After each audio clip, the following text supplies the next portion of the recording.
मित्र प्यारे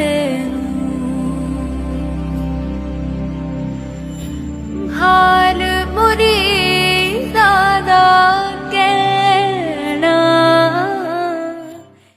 नानक पद पंकज बंदन पद पंकज बंद सिमरो अंगद दुख निकंद गुर अमरदास ਹਿਰਦੈ ਨਿਤ ਧਿਆਵੋ ਹਿਰਦੈ ਨਿਤ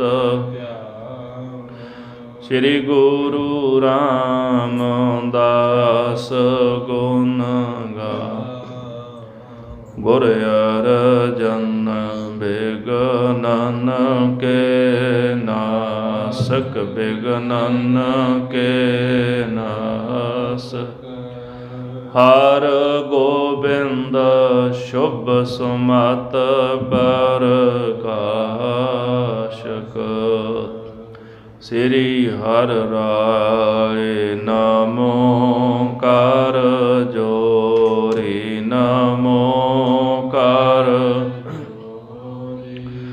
ਸ੍ਰੀ ਹਰਿ ਕ੍ਰਿਸ਼ਨ ਮਨਾਉ ਬਹੋਰੀ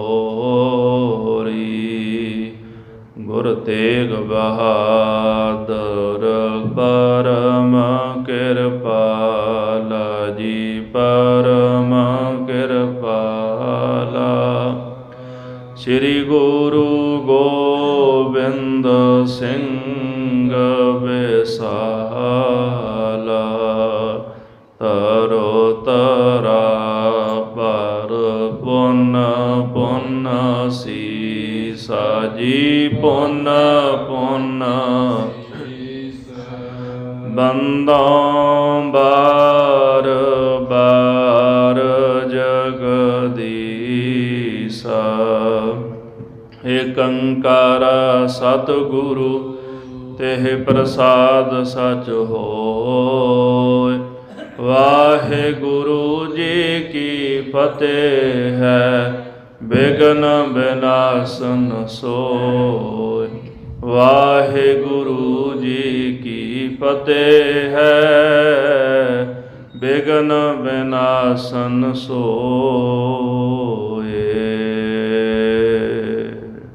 ਦੋਹਰਾ ਜੋ ਕਹਿ ਕੈ ਗੁਰ ਉਠ ਤੁਰੈ ਕੋਟ ਕਪੂਰੇ ਵੱਲ ਉਹ ਭੀ ਪਾਹੈ ਜਿਮ ਚੜ੍ਹੈ ਸੋ ਸੁਣਾਉ ਗੱਲ। ਵਾਹਿਗੁਰੂ ਜੀ ਕਾ ਖਾਲਸਾ ਵਾਹਿਗੁਰੂ ਜੀ ਕੀ ਫਤਿਹ। ਜੁਗ ਹੋ ਜੁਗ ਅਟਲ ਚਬਰ ਛਤਰ ਤਖਤ ਕੇ ਮਾਲਕ ਸਾਹਿਬੇ ਕਮਾਲ ਦਸਾਂ ਪਾਤਸ਼ਾਹੀਆਂ ਦੇ ਪਾਵਨ ਆਤਮਿਕ ਸਰੂਪ ਸਤਿਗੁਰੂ ਧੰਨ ਧੰਨ ਸ੍ਰੀ ਗੁਰੂ ਗ੍ਰੰਥ ਸਾਹਿਬ ਜੀ ਮਹਾਰਾਜ ਗਰੀਬ ਨਵਾਜ ਸੱਚੇ ਪਾਤਸ਼ਾਹ ਜੀ ਦੇ ਪਾਕ ਮੁਬਾਰਕ ਚਰਨਾਂ ਕਵਲਾਂ ਪਾਸ ਹਾਜ਼ਰੀਆਂ ਭਰ ਰਹੀ ਗੁਰੂ ਸਰੂਪ ਗੁਰੂ ਖਾਲਸਾ ਸਾਧ ਸੰਗਤ ਜੀ ਆਪ ਜੀ ਸਰਬੱਤ ਗੁਰਸਿੱਖ ਸੰਗਤਾਂ ਨੇਤਾਂ ਪ੍ਰਤ ਨਿਆਈ ਹਾਜ਼ਰੀਆਂ ਭਰ ਕੇ ਗੁਰੂ ਕਾ ਇਤਿਹਾਸ ਸਰਵਣ ਕਰਨ ਵਾਸਤੇ ਜੁੜ ਬੈਠੇ ਹੋ। ਪ੍ਰਾਚੀਨ ਪੰਥ ਪ੍ਰਕਾਸ਼ ਭਾਈ ਰਤਨ ਸਿੰਘ ਜੀ ਭੰਗੂ ਜਿਨ੍ਹਾਂ ਦੁਆਰਾ ਖਾਲਸੇ ਪੰਥ ਦਾ ਮਾਣ ਮੱਤਾ ਇਤਿਹਾਸ ਇਸ ਪਾਵਨ ਗ੍ਰੰਥ ਅੰਦਰ ਸੁਸ਼ੋਭਿਤ ਕੀਤਾ ਹੈ। ਭਾਈ ਸਾਹਿਬ ਜੀ ਜਿਨ੍ਹਾਂ ਨੇ ਸੰਖੇਪ ਰੂਪ ਵਿੱਚ ਗੁਰੂ ਸਾਹਿਬ ਦਾ ਇਤਿਹਾਸ ਉਪਰੰਤ ਖਾਲਸੇ ਪੰਥ ਦਾ ਇਤਿਹਾਸ ਲਿਖਿਆ ਹੈ। ਕੱਲ ਦੇ ਪ੍ਰਕਰਨ ਵਿੱਚ ਆਪਾਂ ਸਰਵਣ ਕੀਤਾ ਹੈ ਮਹਾਰਾਜ ਗੁਰੂ ਗੋਬਿੰਦ ਸਿੰਘ ਸਾਹਿਬ ਸੱਚੇ ਪਾਤਸ਼ਾਹ ਰਾਏ ਕੱਲੇ ਪਾਸ ਪਹੁੰਚੇ। ਨੂਰਾ ਮਾਹੀ ਸਾਹਿਬਜ਼ਾਦਿਆਂ ਦੀ ਖਬਰ ਲੈ ਕੇ ਆਇਆ। ਸਰਹੰਦ ਦੇ ਵਿੱਚ ਜੋ ਵਰਤਾਰਾ ਵਰਤਿਆ ਹੈ, ਸਾਹਿਬਜ਼ਾਦਿਆਂ ਦੀ ਸਾਰੀ ਕਥਾ ਉਹਨੇ ਸੁਣਾਈ। ਮਹਾਰਾਜ ਕਲਗੀਧਰ ਜੀ ਕਹਿਣ ਲੱਗੇ ਕਿ ਉੱਥੇ ਕੋਈ ਸਿੱਖ ਨਹੀਂ ਸੀ, ਕੋਈ ਉੱਠਦਾ ਸਿੱਖ ਤਾਂ ਪਰਾਏ ਸਵਾਰਥ ਵਾਸਤੇ ਆਪਣਾ ਸੀਸ ਦੇ ਦਿੰਦਾ ਹੈ, ਇਹ ਤਾਂ ਫਿਰ ਵੀ ਸਾਡੇ ਸਾਹਿਬਜ਼ਾਦੇ ਸਨ। 1400 ਸਿੱਖਾਂ ਦੇ ਘਰ ਨੇ ਸਰਹੰਦ ਦੇ ਵਿੱਚ, ਉਹਨਾਂ ਵਿੱਚੋਂ ਕੋਈ ਨਹੀਂ ਉੱਠਿਆ।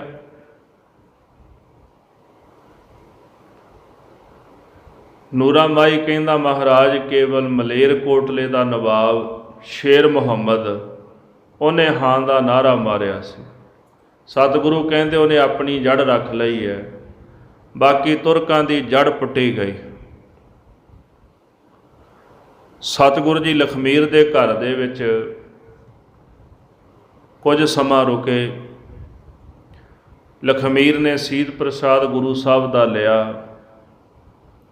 ਘਰ ਵਿੱਚ ਜਦੋਂ ਗਿਆ ਤੇ ਮਾਤਾ ਉਹਦੀ ਘਰਵਾਲੀ ਬੀਬੀ ਕਹਿਣ ਲੱਗੀ, ਅਸੀਂ ਸੁਲਤਾਨੀਏ ਸੇਵਕ ਹਾਂ, ਸਰਵਰ ਦੇ ਸੇਵਕ ਹਾਂ, ਉਹ ਸਾਡੇ ਨਾਲੋਂ ਗੁੱਸਾ ਹੋ ਜਾਏਗਾ। ਉਹਨਾਂ ਨੇ ਮਹਾਰਾਜ ਦਾ ਸੀਤ ਪ੍ਰਸ਼ਾਦ ਧਰਤੀ ਵਿੱਚ ਦੱਬ ਦਿੱਤਾ। ਗੁਰੂ ਸਾਹਿਬ ਨੂੰ ਜਦੋਂ ਪਤਾ ਲੱਗਿਆ, ਲਖਮੀਰ ਨੂੰ ਪੁੱਛਣ ਲੱਗੇ ਵੀ ਛਕ ਲਿਆ? ਕਹਿੰਦਾ ਹਾਂਜੀ ਮਹਾਰਾਜ ਛਕ ਲਿਆ। ਸਤਿਗੁਰੂ ਕਹਿੰਦੇ ਝੂਠ ਕਿਉਂ ਮਾਰਦਾ? ਜੇ ਨਹੀਂ ਛਕਿਆ ਤੇ ਬੋਲ ਦਿੰਦਾ, ਸਾਡੇ ਸੀਤ ਪ੍ਰਸ਼ਾਦ ਦੀ ਤੂੰ ਬੇਅਦਬੀ ਕੀਤੀ ਹੈ। ਇਸ ਤਰ੍ਹਾਂ ਕਲਗੀਧਰ ਦਸ਼ਮੇਸ਼ ਪਿਤਾ ਜੀ ਉੱਥੋਂ ਚੱਲ ਪਏ। ਬਚਨ ਕੀਤਾ ਤੁਹਾਨੂੰ ਪਾਤਸ਼ਾਹੀ ਦੇਣਾ ਚਾਹੁੰਦੇ ਸਾਂ, ਤੁਸੀਂ ਲੈਣਾ ਨਹੀਂ ਚਾਹੁੰਦੇ, ਬੇਮੁਖ ਹੋ ਗਏ ਗੁਰੂ ਤੋਂ। ਆਓ ਮਨ ਬਿਰਤੀਆਂ ਇਕਾਗਰ ਕਰਕੇ ਗੁਰੂ ਕਾ ਇਤਿਹਾਸ ਸਰਵਣ ਕਰੀਏ। ਪਿਆਰ ਸਹਿਤ ਜਪੋ ਜੀ ਸਤਨਾਮ ਸ੍ਰੀ ਵਾਹਿਗੁਰੂ ਸਾਹਿਬ ਜੀਓ, ਸਤਨਾਮ ਸ੍ਰੀ ਵਾਹਿਗੁਰੂ ਸਾਹਿਬ ਜੀਓ। ਜੋ ਕਹਿ ਕੈ ਗੁਰਮੁਖ ਤੁਰੈ ਕੋਟ ਕਪੂਰੇ ਵੱਲ। ਮਹਾਰਾਜ ਕਲਗੀਧਰ ਦਸ਼ਮੇਸ਼ ਪਿਤਾ ਧੰਨ ਸ਼੍ਰੀ ਗੁਰੂ ਗੋਬਿੰਦ ਸਿੰਘ ਸਾਹਿਬ ਜੀ ਲਖਮੀਰ ਦੇ ਨਾਲ ਕੁਝ ਗੁੱਸਾ ਹੋ ਗਏ, ਕਿਉਂਕਿ ਉਹਨਾਂ ਨੇ ਸਤਿਗੁਰਾਂ ਦੇ ਬਚਨ ਨਹੀਂ ਮੰਨੇ। ਇਸ ਤਰ੍ਹਾਂ ਉਹਨਾਂ ਦੇ ਘਰ ਤੋਂ ਚੱਲ ਕੇ ਤੇ ਸਤਿਗੁਰੂ ਜੀ ਕੋਟਕਪੂਰੇ ਵੱਲ ਚੱਲ ਪਏ ਹਨ, ਜਿੱਥੇ ਗੁਰੂ ਸਾਹਿਬ ਦਾ ਸ਼ਰਧਾਲੂ ਕਪੂਰਾ ਚੌਧਰੀ ਰਹਿੰਦਾ ਹੈ। ਉਹ ਪੀਫਾ ਹੈ ਜਿਮ ਚੜ੍ਹੈ ਸੋ ਸੁਣਾਉ ਗੱਲ। ਪਰ ਕਪੂਰਾ ਵੀ ਗੁਰੂ ਸਾਹਿਬ ਤੋਂ ਬੇਮੁਖ ਹੋ ਗਿਆ। ਅਖੀਰ ਉਹਨੂੰ ਵੀ ਫਾਹੇ ਚੜ੍ਹਨਾ ਪਿਆ। ਜਿਸ ਤਰੀਕੇ ਦੇ ਨਾਲ ਉਹ ਫਾਹੇ ਚੜ੍ਹਿਆ, ਫਾਂਸੀ ਚੜ੍ਹਿਆ, ਭਾਈ ਸਾਹਿਬ ਕਹਿੰਦੇ ਉਹ ਕਥਾ ਵੀ ਤੁਹਾਨੂੰ ਮੈਂ ਸਰਵਣ ਕਰਾਉਂਦਾ ਹਾਂ। ਚੌਪਈ ਜਬ ਸਤਿਗੁਰ ਧੁਰ ਪਹੁੰਚੇ ਕੋਟ। ਮਹਾਰਾਜ ਕਲਗੀਧਰ ਦਸ਼ਮੇਸ਼ ਪਿਤਾ ਜੀ ਜਦੋਂ ਕੋਟਕਪੂਰੇ ਦੇ ਇਲਾਕੇ ਵਿੱਚ ਪਹੁੰਚੇ ਹਨ, ਮਿਲਿਓ ਕਪੂਰ ਮਨ ਰੱਖ ਖੋਟ। ਕਪੂਰ ਨੂੰ ਪਤਾ ਲੱਗਿਆ, ਕਿਉਂਕਿ ਇਹਨੇ ਅੰਮ੍ਰਿਤਪਾਨ ਵੀ ਕੀਤਾ ਸੀ, ਕਪੂਰ ਸਿੰਘ ਵੀ ਬਣਿਆ ਸੀ। ਇਹਨੂੰ ਜਦੋਂ ਪਤਾ ਲੱਗਿਆ ਕਿ ਮਹਾਰਾਜ ਕਲਗੀਧਰ ਦਸ਼ਮੇਸ਼ ਪਿਤਾ ਜੀ ਆਏ ਨੇ, ਤੇ ਤੁਰੰਤ ਹੀ ਗੁਰੂ ਸਾਹਿਬ ਦੇ ਦਰਸ਼ਨ ਕਰਨ ਵਾਸਤੇ ਆਇਆ। ਇੱਕ ਘੋੜਾ ਵੀ ਲੈ ਕੇ ਆਇਆ ਸ਼ਿੰਗਾਰ ਕੇ, ਭੇਟਾਵਾਂ ਲੈ ਕੇ ਹਾਜ਼ਰ ਹੋਇਆ, ਪਰ ਮਨ ਵਿੱਚ ਨਾ ਅੱਜ ਖੋਟ ਰੱਖ ਕੇ ਆਇਆ। ਮਨ ਵਿੱਚ ਖੋਟ ਇਸ ਤਰ੍ਹਾਂ ਸੀ ਕਿ ਗੁਰੂ ਸਾਹਿਬ ਦੇ ਪਿੱਛੇ ਤੁਰਕਾਂ ਦੀ ਫੌਜ ਪਈ ਹੋਈ ਹੈ। ਜਗ੍ਹਾ ਜਗ੍ਹਾ ਤੇ ਗੁਰੂ ਸਾਹਿਬ ਨੂੰ ਤੁਰਕਾਂ ਦੀ ਫੌਜ ਲੱਭਦੀ ਪਈ ਹੈ, ਤੇ ਕਿਤੇ ਇਹ ਨਾ ਹੋਵੇ ਕਿ ਗੁਰੂ ਸਾਹਿਬ ਮੇਰੇ ਕੋਲ ਰੁਕ ਜਾਣ ਤੇ ਮੈਨੂੰ ਤੁਰਕ ਪਕੜ ਲੈਣ ਤੇ ਸਜ਼ਾ ਦੇਵਣ। ਇਸ ਤਰ੍ਹਾਂ ਅੱਜ ਮਨ ਦੇ ਵਿੱਚ ਖੋਟ ਰੱਖ ਕੇ ਜਿਹੜਾ ਕਪੂਰਾ ਹੈ, ਮਹਾਰਾਜ ਕਲਗੀਧਰ ਦਸ਼ਮੇਸ਼ ਪਿਤਾ ਜੀ ਦੇ ਪਾਸ ਆਇਆ, ਨਮਸਕਾਰ ਕੀਤੀ ਹੈ। ਸਤਿਗੁਰ ਕਹਿਓ ਅਸਾ ਅੰਦਰ ਉਤਰਾਏ। ਹਜ਼ੂਰ ਕਹਿਣ ਲੱਗੇ ਤੇਰੇ ਕੋਲ ਨਾ ਕਿਲ੍ਹਾ ਹੈ, ਕਿਉਂਕਿ ਚੌਧਰੀ ਸੀ ਨਾ, ਤੁਰਕਾਂ ਦੇ ਦੁਆਰਾ ਬਣਾਇਆ ਹੋਇਆ ਹਾਕਮ ਸੀ ਉਸ ਇਲਾਕੇ ਦਾ। ਹਜ਼ੂਰ ਕਹਿੰਦੇ ਤੇਰੇ ਕੋਲ ਇੱਕ ਕਿਲ੍ਹਾ ਹੈ, ਅਸੀਂ ਚਾਹੁੰਦੇ ਹਾਂ ਕਿ ਤੂੰ ਆਪਣੇ ਕਿਲ੍ਹੇ ਵਿੱਚ ਸਾਨੂੰ ਉਤਾਰਾ ਦੇ ਦੇ। ਕਮਰ ਕਸਾ ਹਮ ਇਹਾਂ ਖੁਲਵਾਏ। ਅਸੀਂ ਆਪਣਾ ਜਿਹੜਾ ਕਮਰ ਕੱਸਾ ਹੈ ਨਾ ਇੱਥੇ ਖੋਲਾਂਗੇ, ਭਾਵ ਜੰਗੀ ਕਮਰ ਕੱਸਾ ਜਿਹੜਾ ਅਸੀਂ ਕੀਤਾ ਹੋਇਆ ਆਨੰਦਪੁਰ ਸਾਹਿਬ ਤੋਂ ਬੜਾ ਲੰਮਾ ਸਮਾਂ ਹੋ ਗਿਆ ਯੁੱਧ ਕਰਦਿਆਂ ਹੋਇਆ, ਅਸੀਂ ਚਾਹੁੰਦੇ ਹਾਂ ਕਿ ਤੇਰੇ ਕਿਲ੍ਹੇ ਵਿੱਚ ਉਤਾਰਾ ਕਰਕੇ ਤੇ ਆਪਣਾ ਜੰਗੀ ਕਮਰ ਕੱਸਾ ਅਸੀਂ ਖੋਲ ਦਈਏ। ਅਨੰਦਪੁਰ ਤੇ ਹਮ ਜਾ ਦਿਨ ਤੋਂ ਰਾਹੀ। ਜਿਸ ਦਿਨ ਤੋਂ ਸ੍ਰੀ ਆਨੰਦਪੁਰ ਸਾਹਿਬ ਤੋਂ ਅਸੀਂ ਚਾਲੇ ਮਾਰੇ ਹਨ, ਕਮਰ ਕਸਾ ਹਮ ਖੋਲਿਓ ਨਹੀਂ। ਉਸ ਦਿਨ ਤੋਂ ਜੰਗੀ ਕਮਰ ਕੱਸਾ ਨਹੀਂ ਅਸੀਂ ਖੋਲਿਆ। ਵੈਸੇ ਤਾਂ ਕਲਗੀਧਰ ਜੀ ਨੇ ਜੰਗੀ ਕਮਰ ਕੱਸਾ ਦਮਦਮਾ ਸਾਹਿਬ ਜਾ ਕੇ ਖੋਲਿਆ। ਮੁਕਤਸਰ ਸਾਹਿਬ ਦਾ ਜਦੋਂ ਜੰਗ ਹੋਇਆ ਨਾ, ਉਸ ਤੋਂ ਬਾਅਦ ਜੰਗੀ ਕਮਰ ਕੱਸਾ ਖੋਲਿਆ ਸੀ। ਪਰ ਜਦੋਂ ਕਪੂਰੇ ਦੇ ਕੋਲ ਸਨ ਮਹਾਰਾਜ, ਉੱਥੇ ਕਮਰ ਕੱਸਾ ਖੋਲ੍ਹਣਾ ਚਾਹੁੰਦੇ ਸਨ ਵੀ ਕਿਲ੍ਹੇ ਵਿੱਚ ਉਤਾਰਾ ਦੇ ਦੇ ਤੇ ਅਸੀਂ ਜੰਗ ਦਾ ਕਮਰ ਕੱਸਾ ਖੋਲ੍ਹ ਦਿਆਂਗੇ। ਮੁਗਲਨ ਕੀ ਹਮ ਸ਼ਾਹੀ ਗਵਾਈ। ਅਸੀਂ ਮੁਗਲਾਂ ਦੀ ਪਾਤਸ਼ਾਹੀ ਗਵਾ ਦਿੱਤੀ, ਭਾਵ ਨਾਸ਼ ਕਰ ਦਿੱਤੀ ਹੈ। ਉਹਨਾਂ ਦਾ ਰਾਜ ਭਾਗ ਹਿੰਦੁਸਤਾਨ ਦੇ ਵਿੱਚੋਂ ਖਤਮ ਹੋ ਗਿਆ ਹੈ। ਓ ਖਾਲਸੋ ਤੂੰ ਲੈ ਪਾਤਸ਼ਾਹੀ। ਤੂੰ ਵੀ ਅੰਮ੍ਰਿਤ ਪਾਨ ਕਰਕੇ ਨਾ ਖਾਲਸਾ ਬਣ ਜਾ, ਸਿੰਘ ਸੱਜ ਜਾ, ਕਪੂਰੇ ਤੋਂ ਕਪੂਰ ਸਿੰਘ ਬਣ ਜਾ। ਅਸੀਂ ਤੈਨੂੰ ਪਾਤਸ਼ਾਹੀ ਲੈ ਦਿਆਂਗੇ, ਪਾਤਸ਼ਾਹ ਬਣਾ ਦਿਆਂਗੇ, ਤੇਰਾ ਰਾਜ ਭਾਗ ਹੋਵੇਗਾ। ਪੂਰੇ ਸਿਰ ਖੋਟੀ ਘਰੇ ਆਈ। ਪਰ ਅੰਦਰੋਂ ਡਰਦਾ ਸੀ ਕਪੂਰਾ ਚੌਧਰੀ, ਉਹਦੇ ਹਿਰਦੇ ਵਿੱਚ ਖੋਟ ਸੀ ਤੇ ਅੱਜ ਔਖੀ ਘੜੀ, ਮਾੜਾ ਸਮਾਂ ਕਪੂਰੇ ਦੇ ਸਿਰ ਤੇ ਆ ਪਹੁੰਚਿਆ ਹੈ। ਉਸ ਦੇ ਮੁਖ ਤੇ ਖੋਟੀ ਅਖਵਾਈ। ਜਿਹੜਾ ਮਾੜਾ ਸਮਾਂ ਕਪੂਰੇ ਦੇ ਸਿਰ ਤੇ ਆਇਆ ਸੀ ਨਾ, ਉਹਨੇ ਮਾੜੇ ਸਮੇਂ ਨੇ ਉਹਦੀ ਰਸਨਾ ਦੇ ਵਿੱਚੋਂ ਖੋਟੇ ਮਾੜੇ ਬੋਲ ਕਹਿਵਾ ਦਿੱਤੇ ਹਨ। ਉਹ ਜੋ ਬੋਲਣਾ ਨਹੀਂ ਸੀ ਚਾਹੁੰਦਾ, ਮਾੜੇ ਸਮੇਂ ਨੇ ਉਹ ਵੀ ਬੋਲਣ ਤੇ ਮਜਬੂਰ ਕਰ ਦਿੱਤਾ ਹੈ। ਹਮ ਬੰਦੇ ਹਾਂ ਤੁਰਕਨ ਕੋ। ਕਹਿਣ ਲੱਗਾ ਮਹਾਰਾਜ ਅਸੀਂ ਤਾਂ ਤੁਰਕਾਂ ਦੇ ਬੰਦੇ ਹਾਂ, ਸਾਡੇ ਕੋਲ ਚੌਧਰਤਾ ਹੈ, ਅਸੀਂ ਹੁਕਮਰਾਨ ਹਾਂ ਇਸ ਇਲਾਕੇ ਦੇ। ਇਹ ਸਾਰਾ ਕੁਝ ਤੁਰਕਾਂ ਦਾ ਦਿੱਤਾ ਹੋਇਆ, ਅਸੀਂ ਉਹਨਾਂ ਵੱਲੋਂ ਥਾਪੇ ਹੋਏ ਹਾਂ ਤੇ ਤੁਰਕਾਂ ਦੇ ਬੰਦੇ ਹਾਂ, ਉਹਨਾਂ ਦੇ ਗੁਲਾਮ ਹਾਂ। ਫੜਦੇ ਤੁਰਤ ਫਾਹੈ ਹਮ ਤੋ। ਤੇ ਜੇ ਅਸੀਂ ਆਪਣੇ ਕਿਲ੍ਹੇ ਵਿੱਚ ਤੁਹਾਨੂੰ ਉਤਾਰਾ ਦੇ ਦਿੰਦੇ ਹਾਂ, ਤੁਰਕਾਂ ਨੂੰ ਪਤਾ ਲੱਗ ਗਿਆ ਤੇ ਉਹ ਮੈਨੂੰ ਪਕੜ ਕੇ ਨਾ ਫਾਹੇ ਚੜਾ ਦੇਣਗੇ, ਫਾਂਸੀ ਤੇ ਚੜਾ ਦੇਣਗੇ। ਤੋ ਸਤਿਗੁਰ ਸੁਨ ਮੁਖੋਂ ਉਚਾਰਾ। ਇਹ ਬਚਨ ਸੁਣ ਕੇ ਮਹਾਰਾਜ ਕਲਗੀਧਰ ਜੀ ਨੇ ਆਪਣੇ ਮੁਖਾਰ ਬਿੰਦ ਰਾਹੀਂ ਬਚਨ ਕੀਤੇ ਹਨ। ਕਤੂਰੋ ਭਇਓ ਨਿਕਾਰਾ। ਸਤਿਗੁਰੂ ਕਹਿੰਦੇ ਕਪੂਰਿਆ ਕਤੂਰਾ ਹੀ ਨਿਕਲਿਆ। ਕਤੂਰਾ ਕੂਕਰ ਨੂੰ, ਕੁੱਤੇ ਨੂੰ ਕਹਿੰਦੇ ਨੇ। ਤੁਰਕਾਂ ਦਾ ਕਤੂਰਾ ਹੀ ਨਿਕਲਿਆ ਨਾ। ਸਤਿਗੁਰੂ ਜੀ ਕਹਿੰਦੇ ਹਨ ਨਕਾਰਾ ਹੋ ਗਿਆ, ਅੱਜ ਤੂੰ ਨਕੰਮਾ ਹੋ ਗਿਆ। ਕਹਾਣ ਨੂੰ ਤਾਂ ਤੂੰ ਮੇਰਾ ਸਿੱਖ ਹੀ ਹੈ, ਪਰ ਤੂੰ ਹੈ ਨਕੰਮਾ। ਬੜੀ ਔਖੀ ਘੜੀ ਸੀ ਖਾਲਸਾ ਜੀ, ਜਦੋਂ ਮਹਾਰਾਜ ਨੇ ਚਮਕੌਰ ਦਾ ਜੰਗ ਕੀਤਾ ਨਾ। ਚਮਕੌਰ ਸਾਹਿਬ ਤੋਂ ਗੁਰੂ ਸਾਹਿਬ ਜੀ ਬੜਾ ਲੰਮਾ ਪੈਂਡਾ ਤੈਅ ਕਰਦਿਆਂ ਹੋਇਆ ਦਮਦਮਾ ਸਾਹਿਬ ਆਏ ਸਨ। ਕਿਸੇ ਵੀ ਨਗਰ ਵਿੱਚ ਜਾਂਦੇ ਸਨ ਤੇ ਬਹੁਤਾਤ ਦੇ ਵਿੱਚ ਲੋਕ ਜਿਹੜੇ ਸਨ ਉਹ ਇਹੀ ਚਾਹੁੰਦੇ ਸਨ ਵੀ ਸਾਡੇ ਪਿੰਡ ਵਿੱਚ ਨਾ ਰੁਕਣ, ਕਿਉਂਕਿ ਤੁਰਕਾਂ ਦੀ ਫੌਜ ਮਗਰ ਪਈ ਹੋਈ ਸੀ। ਜਿੱਥੇ ਮਹਾਰਾਜ ਜਾਂਦੇ ਸਨ ਤੁਰਕ ਮਗਰੇ ਮਗਰੇ ਆ ਜਾਂਦੇ ਸਨ ਗੁਰੂ ਸਾਹਿਬ ਦੇ। ਤੇ ਕਪੂਰਾ ਜਿਹੜਾ ਕਦੇ ਆਨੰਦਪੁਰ ਸਾਹਿਬ ਜਾ ਕੇ ਗੁਰੂ ਸਾਹਿਬ ਨੂੰ ਘੋੜੇ ਭੇਟ ਕਰਿਆ ਕਰਦਾ ਸੀ, ਸਰਪਾਓ ਲੈ ਕੇ ਆਉਂਦਾ ਸੀ ਮਹਾਰਾਜ ਕੋਲ। ਅੱਜ ਉਹ ਗੁਰੂ ਤੋਂ ਬੇਮੁਖ ਹੋ ਗਿਆ ਵੀ ਕਿਤੇ ਤੁਰਕ ਫੜ ਕੇ ਨਾ ਮਾਰ ਦੇਣ। ਸਮਾਂ ਤਾਂ ਇਹਦਾ ਆ ਹੀ ਗਿਆ ਸੀ, ਮਰਨਾ ਤਾਂ ਹੈ ਹੀ ਸੀ, ਪਰ ਗੁਰੂ ਸਾਹਿਬ ਚਾਹੁੰਦੇ ਸਨ ਵੀ ਇਹਨੂੰ ਨਿਹਾਲ ਕਰ ਦਈਏ, ਪਰ ਉਹ ਸਤਿਗੁਰੂ ਮਹਾਰਾਜ ਤੋਂ ਮੁਖ ਫੇਰ ਗਿਆ। ਇਸ ਕਰਕੇ ਕਹਿਣ ਲੱਗੇ ਕਪੂਰਿਆ ਤੂੰ ਤੁਰਕਾਂ ਦਾ ਕਤੂਰਾ ਨਿਕਲਿਆ, ਨਿਕੰਮਾ ਹੋ ਗਿਆ, ਨਕਾਰਾ ਹੋ ਗਿਆ ਹੈ। ਤੂੰ ਫਾਹੋ ਫਾਹੋ ਕਰੈ ਜ਼ਰੂਰ। ਤੂੰ ਸਾਡੇ ਕੋਲ ਬਹਿ ਕੇ ਵਾਰ-ਵਾਰ ਕਹੀ ਜਾਂਦਾ ਵੀ ਤੁਰਕ ਮੈਨੂੰ ਫਾਹੇ ਲਾ ਦੇਣਗੇ, ਫਾਹੇ ਲਾ ਦੇਣਗੇ। ਕੋਈ ਗੱਲ ਨਹੀਂ ਭਾਈ, ਫਿਰ ਤੁਰਕ ਤੈਨੂੰ ਫਾਹੇ ਹੀ ਲਾਉਣਗੇ।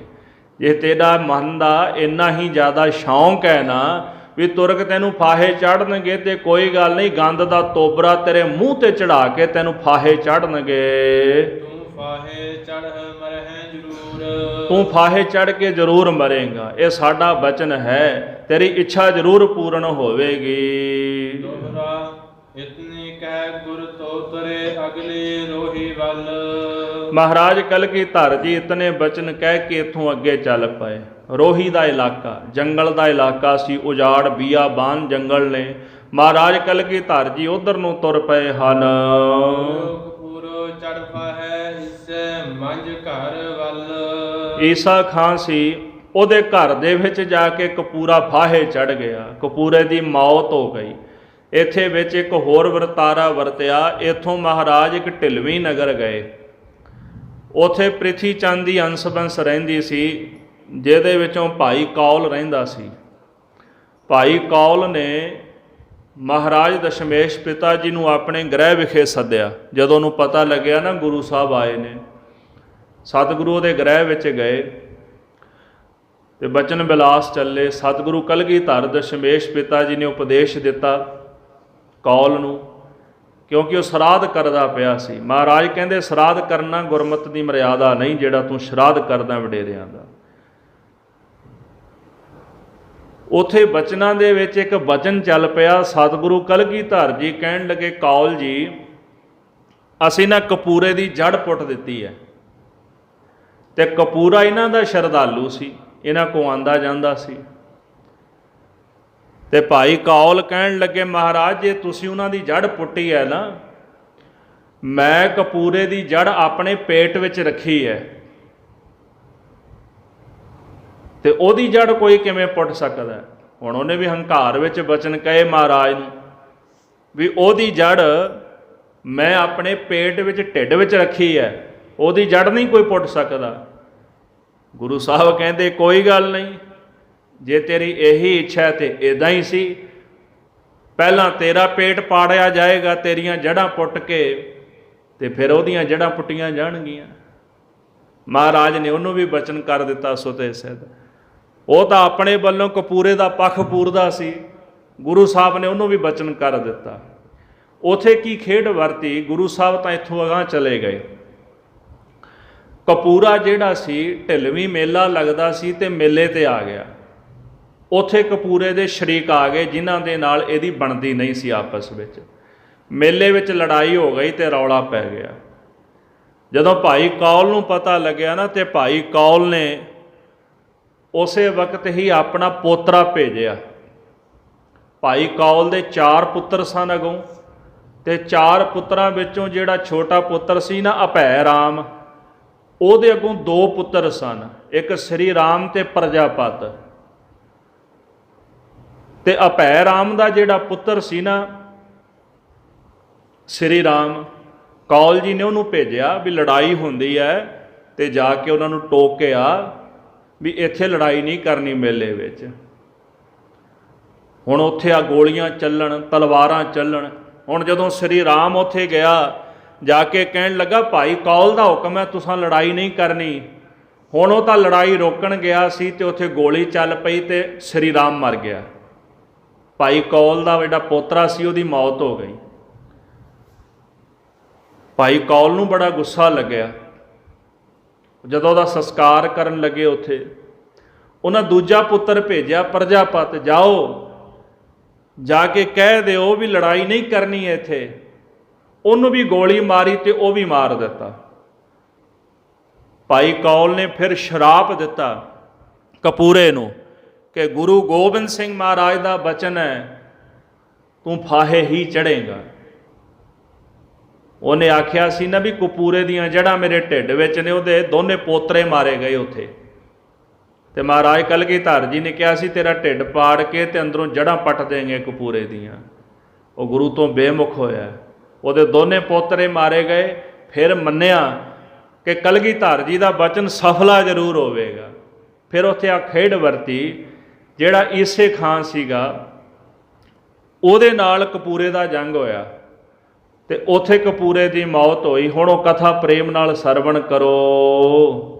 ਚੌਪਈ ਔਰ ਕਪੂਰੇ ਸੁਨੋ ਕਹਾਣੀ। ਭਾਈ ਰਤਨ ਸਿੰਘ ਜੀ ਕਹਿੰਦੇ ਕਪੂਰੇ ਦੀ ਹੋਰ ਵੀ ਇੱਕ ਕਹਾਣੀ ਕਥਾ ਸੁਣੋ। ਅਗਿਆਨੀ ਜਿਵੇਂ ਫਾਹੇ ਚੜ੍ਹ ਕੇ ਮਰ ਗਿਆ, ਜਿਵੇਂ ਉਹਨੇ ਮੌਤ ਨੂੰ ਮੁੱਲ ਲੈ ਲਿਆ। ਸੁਣੋ ਕਪੂਰੇ ਘੋੜੇ ਤੇ ਈਸੇ ਦੇ। ਸਾਧ ਸੰਗਤ ਜੀ, ਜਿਹੜਾ ਈਸਾ ਖਾਨ ਸੀਗਾ, ਕਪੂਰੇ ਨੇ ਉਹਨੂੰ ਘੋੜੇ ਵੇਚੇ ਸਨ। ਉਹਨੇ ਟਕੇ ਪਰ ਦੁਆਬਿਆਂ ਲਿਖੇ। ਤੇ ਹੁਣ ਜਿਹੜਾ ਈਸੇ ਖਾਨ ਸੀਗਾ ਉਹਨੇ ਆਖ ਦਿੱਤਾ ਵੀ ਜਦੋਂ ਮੈਂ ਤੇਰੇ ਇਲਾਕੇ ਵਿੱਚ ਉਗਰਾਹੀ ਕਰਨ ਵਾਸਤੇ ਆਵਾਂਗਾ ਤੇ ਘੋੜਿਆਂ ਦੇ ਪੈਸੇ ਦੇ ਦਿਆਂਗਾ। ਹੁਣ ਮੇਰੇ ਕੋਲ ਹੈ ਨਹੀਂ। ਉਹਨਾਂ ਨੇ ਲਿਖਤ ਕਰ ਲਈ, ਲਿਖਤ ਪੜ੍ਹਤ ਕਰ ਲਈ ਕਿ ਤੈਨੂੰ ਬਾਅਦ ਵਿੱਚ ਪੈਸੇ ਦਿੱਤੇ ਜਾਣਗੇ। ਚਾਰੋਣੀ ਗ੍ਰਾਮ ਉਨ ਖੂਨ ਗੁਜ਼ਾਰਿਓ। ਉੱਥੇ ਇੱਕ ਰੌਣੀ ਨਾਮ ਦਾ ਗ੍ਰਾਮ ਪਿੰਡ ਹੈ। ਜਿਹੜਾ ਈਸੇ ਖਾਨ ਸੀ ਉਸ ਇਲਾਕੇ ਵਿੱਚ ਆਇਆ ਹੋਇਆ ਸੀ। ਉਹ ਲੋਕਾਂ ਕੋਲੋਂ ਮਾਮਲਾ ਉਗਰਾਉਂਦਾ ਸੀ, ਟੈਕਸ ਉਗਰਾਉਂਦਾ ਹੈ।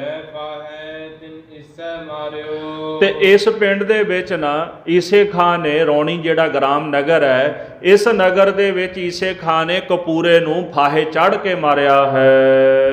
ਬਚਨ ਨਹਿ ਖਾਲੀ ਗਇਓ। ਮਹਾਰਾਜ ਕਲਗੀਧਰ ਦਸ਼ਮੇਸ਼ ਪਿਤਾ ਜੀ ਦਾ ਬਚਨ ਕੀਤਾ ਹੋਇਆ ਖਾਲੀ ਨਹੀਂ ਗਿਆ।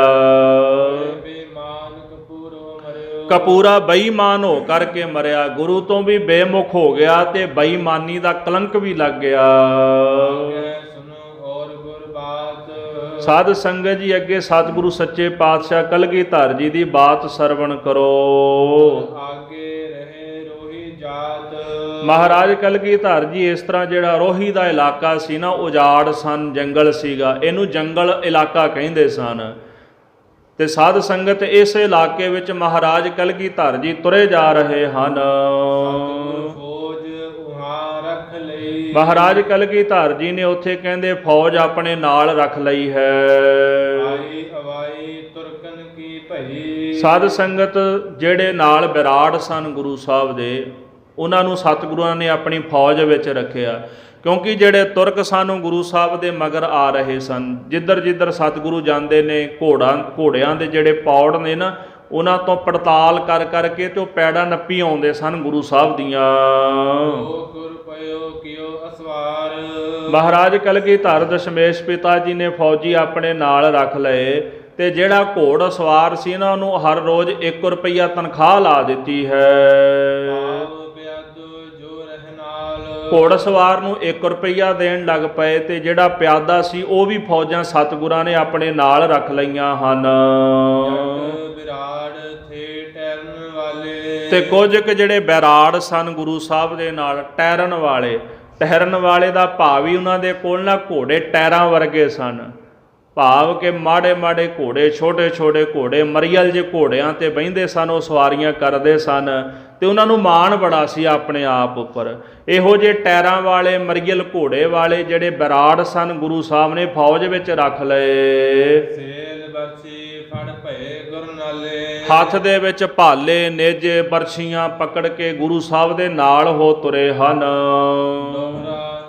ਦਰਬ ਪਰਦੇਸੋਂ ਸਿੱਖ ਘਲੈ ਸਤਿਗੁਰ ਉਨ ਕੋ ਦੇਹੇ। ਸਤਿਗੁਰੂ ਕਲਗੀਧਰ ਦਸ਼ਮੇਸ਼ ਪਿਤਾ ਜੀ, ਉਹਨਾਂ ਦੇ ਅਨੇਕਾਂ ਸਿੱਖ ਜਿਹੜੇ ਪ੍ਰਦੇਸ਼ਾਂ ਦੇ ਵਿੱਚ, ਦੇਸ਼ਾਂ ਦੇ ਵਿੱਚ ਰਹਿੰਦੇ ਨੇ, ਤੇ ਜਦੋਂ ਉਹਨਾਂ ਦੇ ਪਾਸ ਦਸਵੰਧ ਦੀ ਮਾਇਆ ਇਕੱਤਰ ਹੋ ਜਾਂਦੀ ਹੈ ਤੇ ਉਹ ਸਤਿਗੁਰਾਂ ਦੇ ਪਾਸ ਮਾਇਆ ਭੇਜ ਦਿੰਦੇ ਹਨ। ਤੇ ਸਤਿਗੁਰ ਜੀ ਉਹ ਜਿਹੜੀ ਮਾਇਆ ਪ੍ਰਾਪਤ ਕਰਕੇ ਜਦੋਂ ਭੇਟਾਵਾਂ ਆਉਂਦੀਆਂ ਸਿੱਖਾਂ ਦੀਆਂ, ਉਹ ਲੈ ਕਰਕੇ ਅੱਗੋਂ ਜਿਹੜੇ ਬੈਰਾੜ ਫੌਜੀ ਸਨ, ਸਿਪਾਹੀ ਸਨ, ਉਹਨਾਂ ਨੂੰ ਸਤਿਗੁਰ ਜੀ ਤਨਖਾਹ ਦਿੰਦੇ ਹਨ।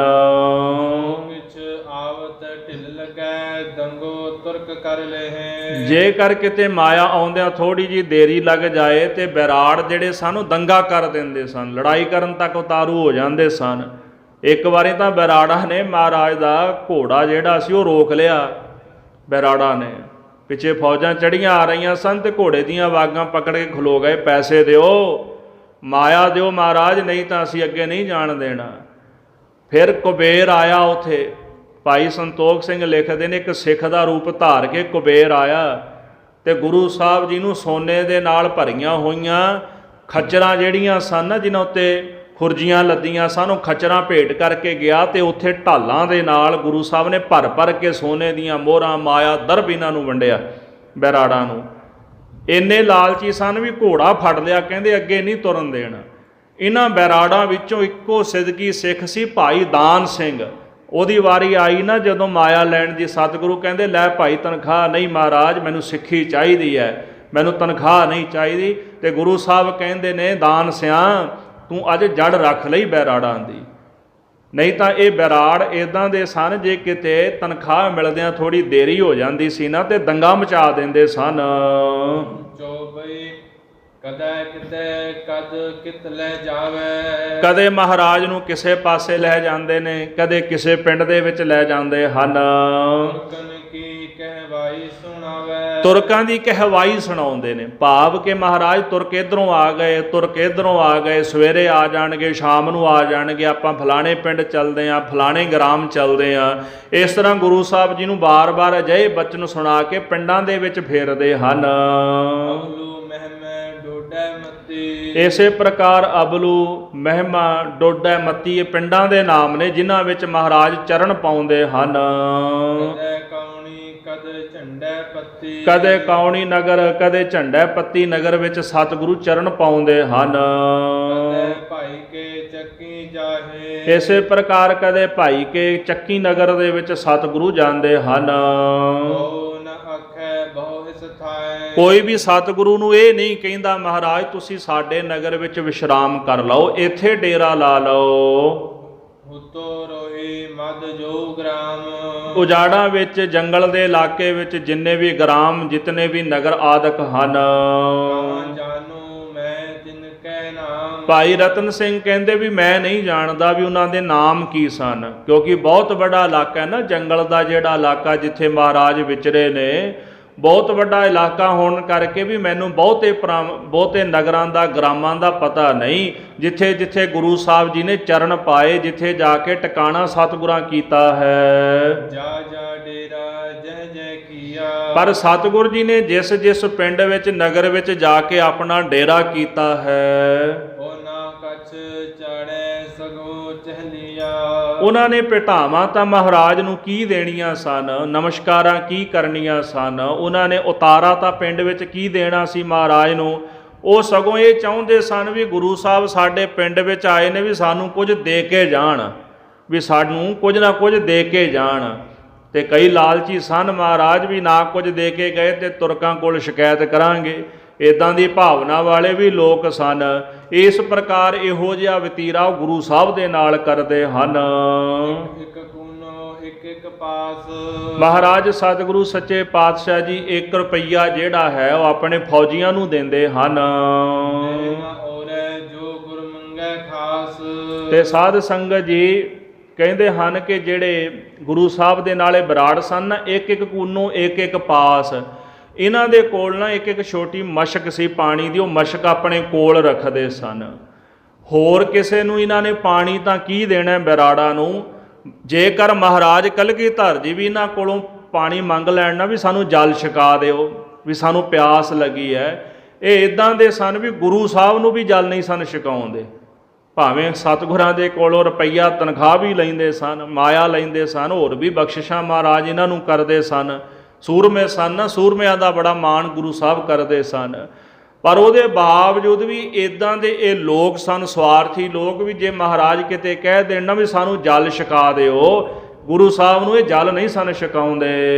ਪਹਿਲੇ ਲੈ ਦਰਬ ਪਾਛੈ ਰਹਿ। ਹੁਣ ਸਤਿਗੁਰੂ ਮਹਾਰਾਜ ਜੀ ਦੇ ਪਾਸੋਂ ਪਹਿਲਾਂ ਤਨਖਾਹ ਲੈਂਦੇ ਸਨ ਤੇ ਫੇਰ ਗੁਰੂ ਸਾਹਿਬ ਦੇ ਨਾਲ ਰਹਿੰਦੇ ਸਨ। ਆਈ ਬਹੁ ਮੁਖੋਂ ਸੁਨਹਿ। ਵਾਰ-ਵਾਰ ਇੱਕੋ ਗੱਲ ਸੁਣਾਉਂਦੇ, ਮਹਾਰਾਜ ਇੱਧਰੋਂ ਫੌਜ ਆ ਗਈ, ਉੱਧਰੋਂ ਫੌਜ ਆ ਗਈ, ਆ ਫਲਾਣੇ ਪਿੰਡ ਵਿੱਚ ਫੌਜਾਂ ਆ ਗਈਆਂ, ਇਹਨਾਂ ਨੇ ਸਾਡੇ ਪਿੱਛੇ ਆ ਕੇ ਨਾ ਤੇ ਹਮਲਾ ਕਰ ਦੇਣਾ। ਇਸ ਤਰ੍ਹਾਂ ਬਾਰ-ਬਾਰ ਗੁਰੂ ਸਾਹਿਬ ਨੂੰ ਡਰਾਉਣ ਦਾ ਯਤਨ ਕਰਦੇ ਹਨ।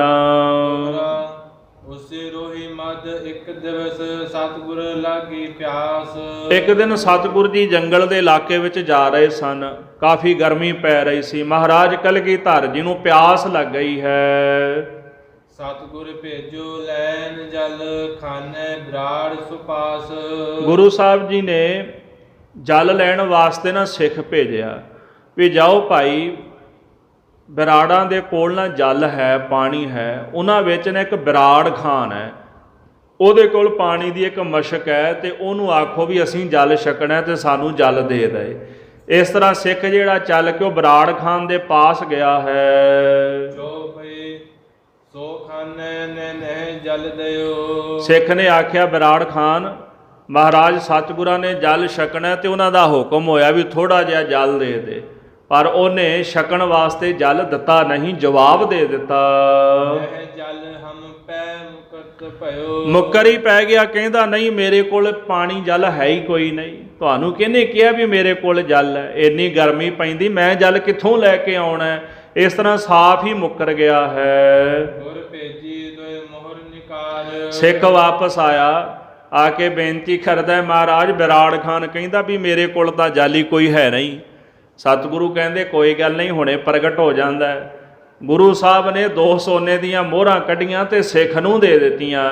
ਆਖਿਆ ਵੀ ਬਿਰਾੜ ਖਾਨ ਨੂੰ ਜਾ ਕੇ ਸੋਨੇ ਦੀਆਂ ਮੋਹਰਾਂ ਦੇ ਦੇ। ਭਰ ਦੀਨ ਬੇਲੁਏ ਚਾਰ।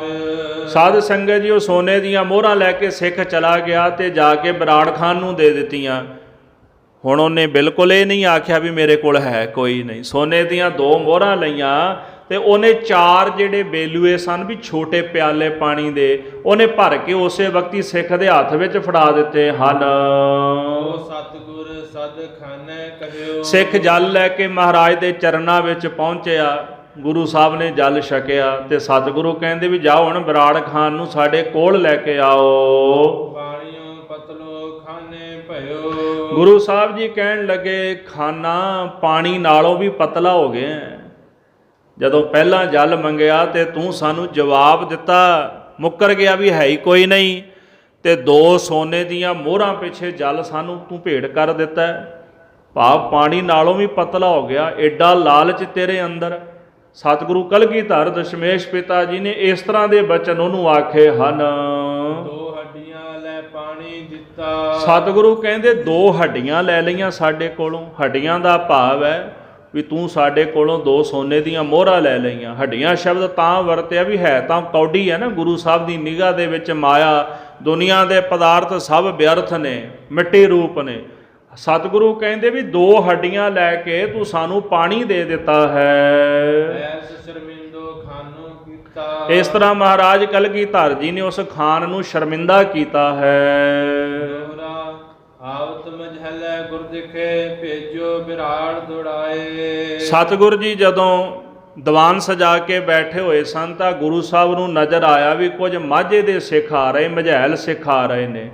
ਸਤਿਗੁਰਾਂ ਨੇ ਬਿਰਾੜਾਂ ਨੂੰ ਹੁਕਮ ਦਿੱਤਾ ਵੀ ਜਾਓ, ਜਾ ਕੇ ਨਾ ਦੇਖ ਕੇ ਆਓ ਵੀ ਕੋਈ ਆ ਰਿਹਾ। ਇਉਂ ਜਾਪਦਾ ਵੀ ਜਿਵੇਂ ਸਾਡੇ ਸਿੱਖ ਨੇ। ਇਸ ਤਰ੍ਹਾਂ ਬਿਰਾੜਾਂ ਨੂੰ ਗੁਰੂ ਸਾਹਿਬ ਜੀ ਨੇ ਪਤਾ ਕਰਨ ਵਾਸਤੇ ਭੇਜਿਆ ਹੈ। ਦੇਖ ਆਏ ਤਿਨ ਕਹਿਓ ਯਹ ਮਝੈਲ ਮਾੜੇ ਭਏ ਆਏ। ਉਹ ਜਿਹੜਾ ਬਿਰਾੜ ਸਿੱਖਾਂ ਨੂੰ ਵੇਖ ਕੇ ਵਾਪਸ ਆ ਗਿਆ, ਕਹਿੰਦਾ ਮਹਾਰਾਜ ਇਹ ਜਿਹੜੇ ਮਾੜੇ ਮਝੈਲ ਆ ਗਏ, ਮਾਝੇ ਦੇ ਰਹਿਣ ਵਾਲੇ ਉਹਨਾਂ ਨੂੰ ਮਝੈਲ ਕਹਿੰਦੇ ਨੇ, ਵੀ ਇਹ ਮਾੜੇ ਮਝੈਲ ਤੁਹਾਡੇ ਕੋਲ ਆ ਗਏ। ਹੁਣ ਉਹਨੇ ਮਾੜਾ ਕਿਉਂ ਆਖਿਆ?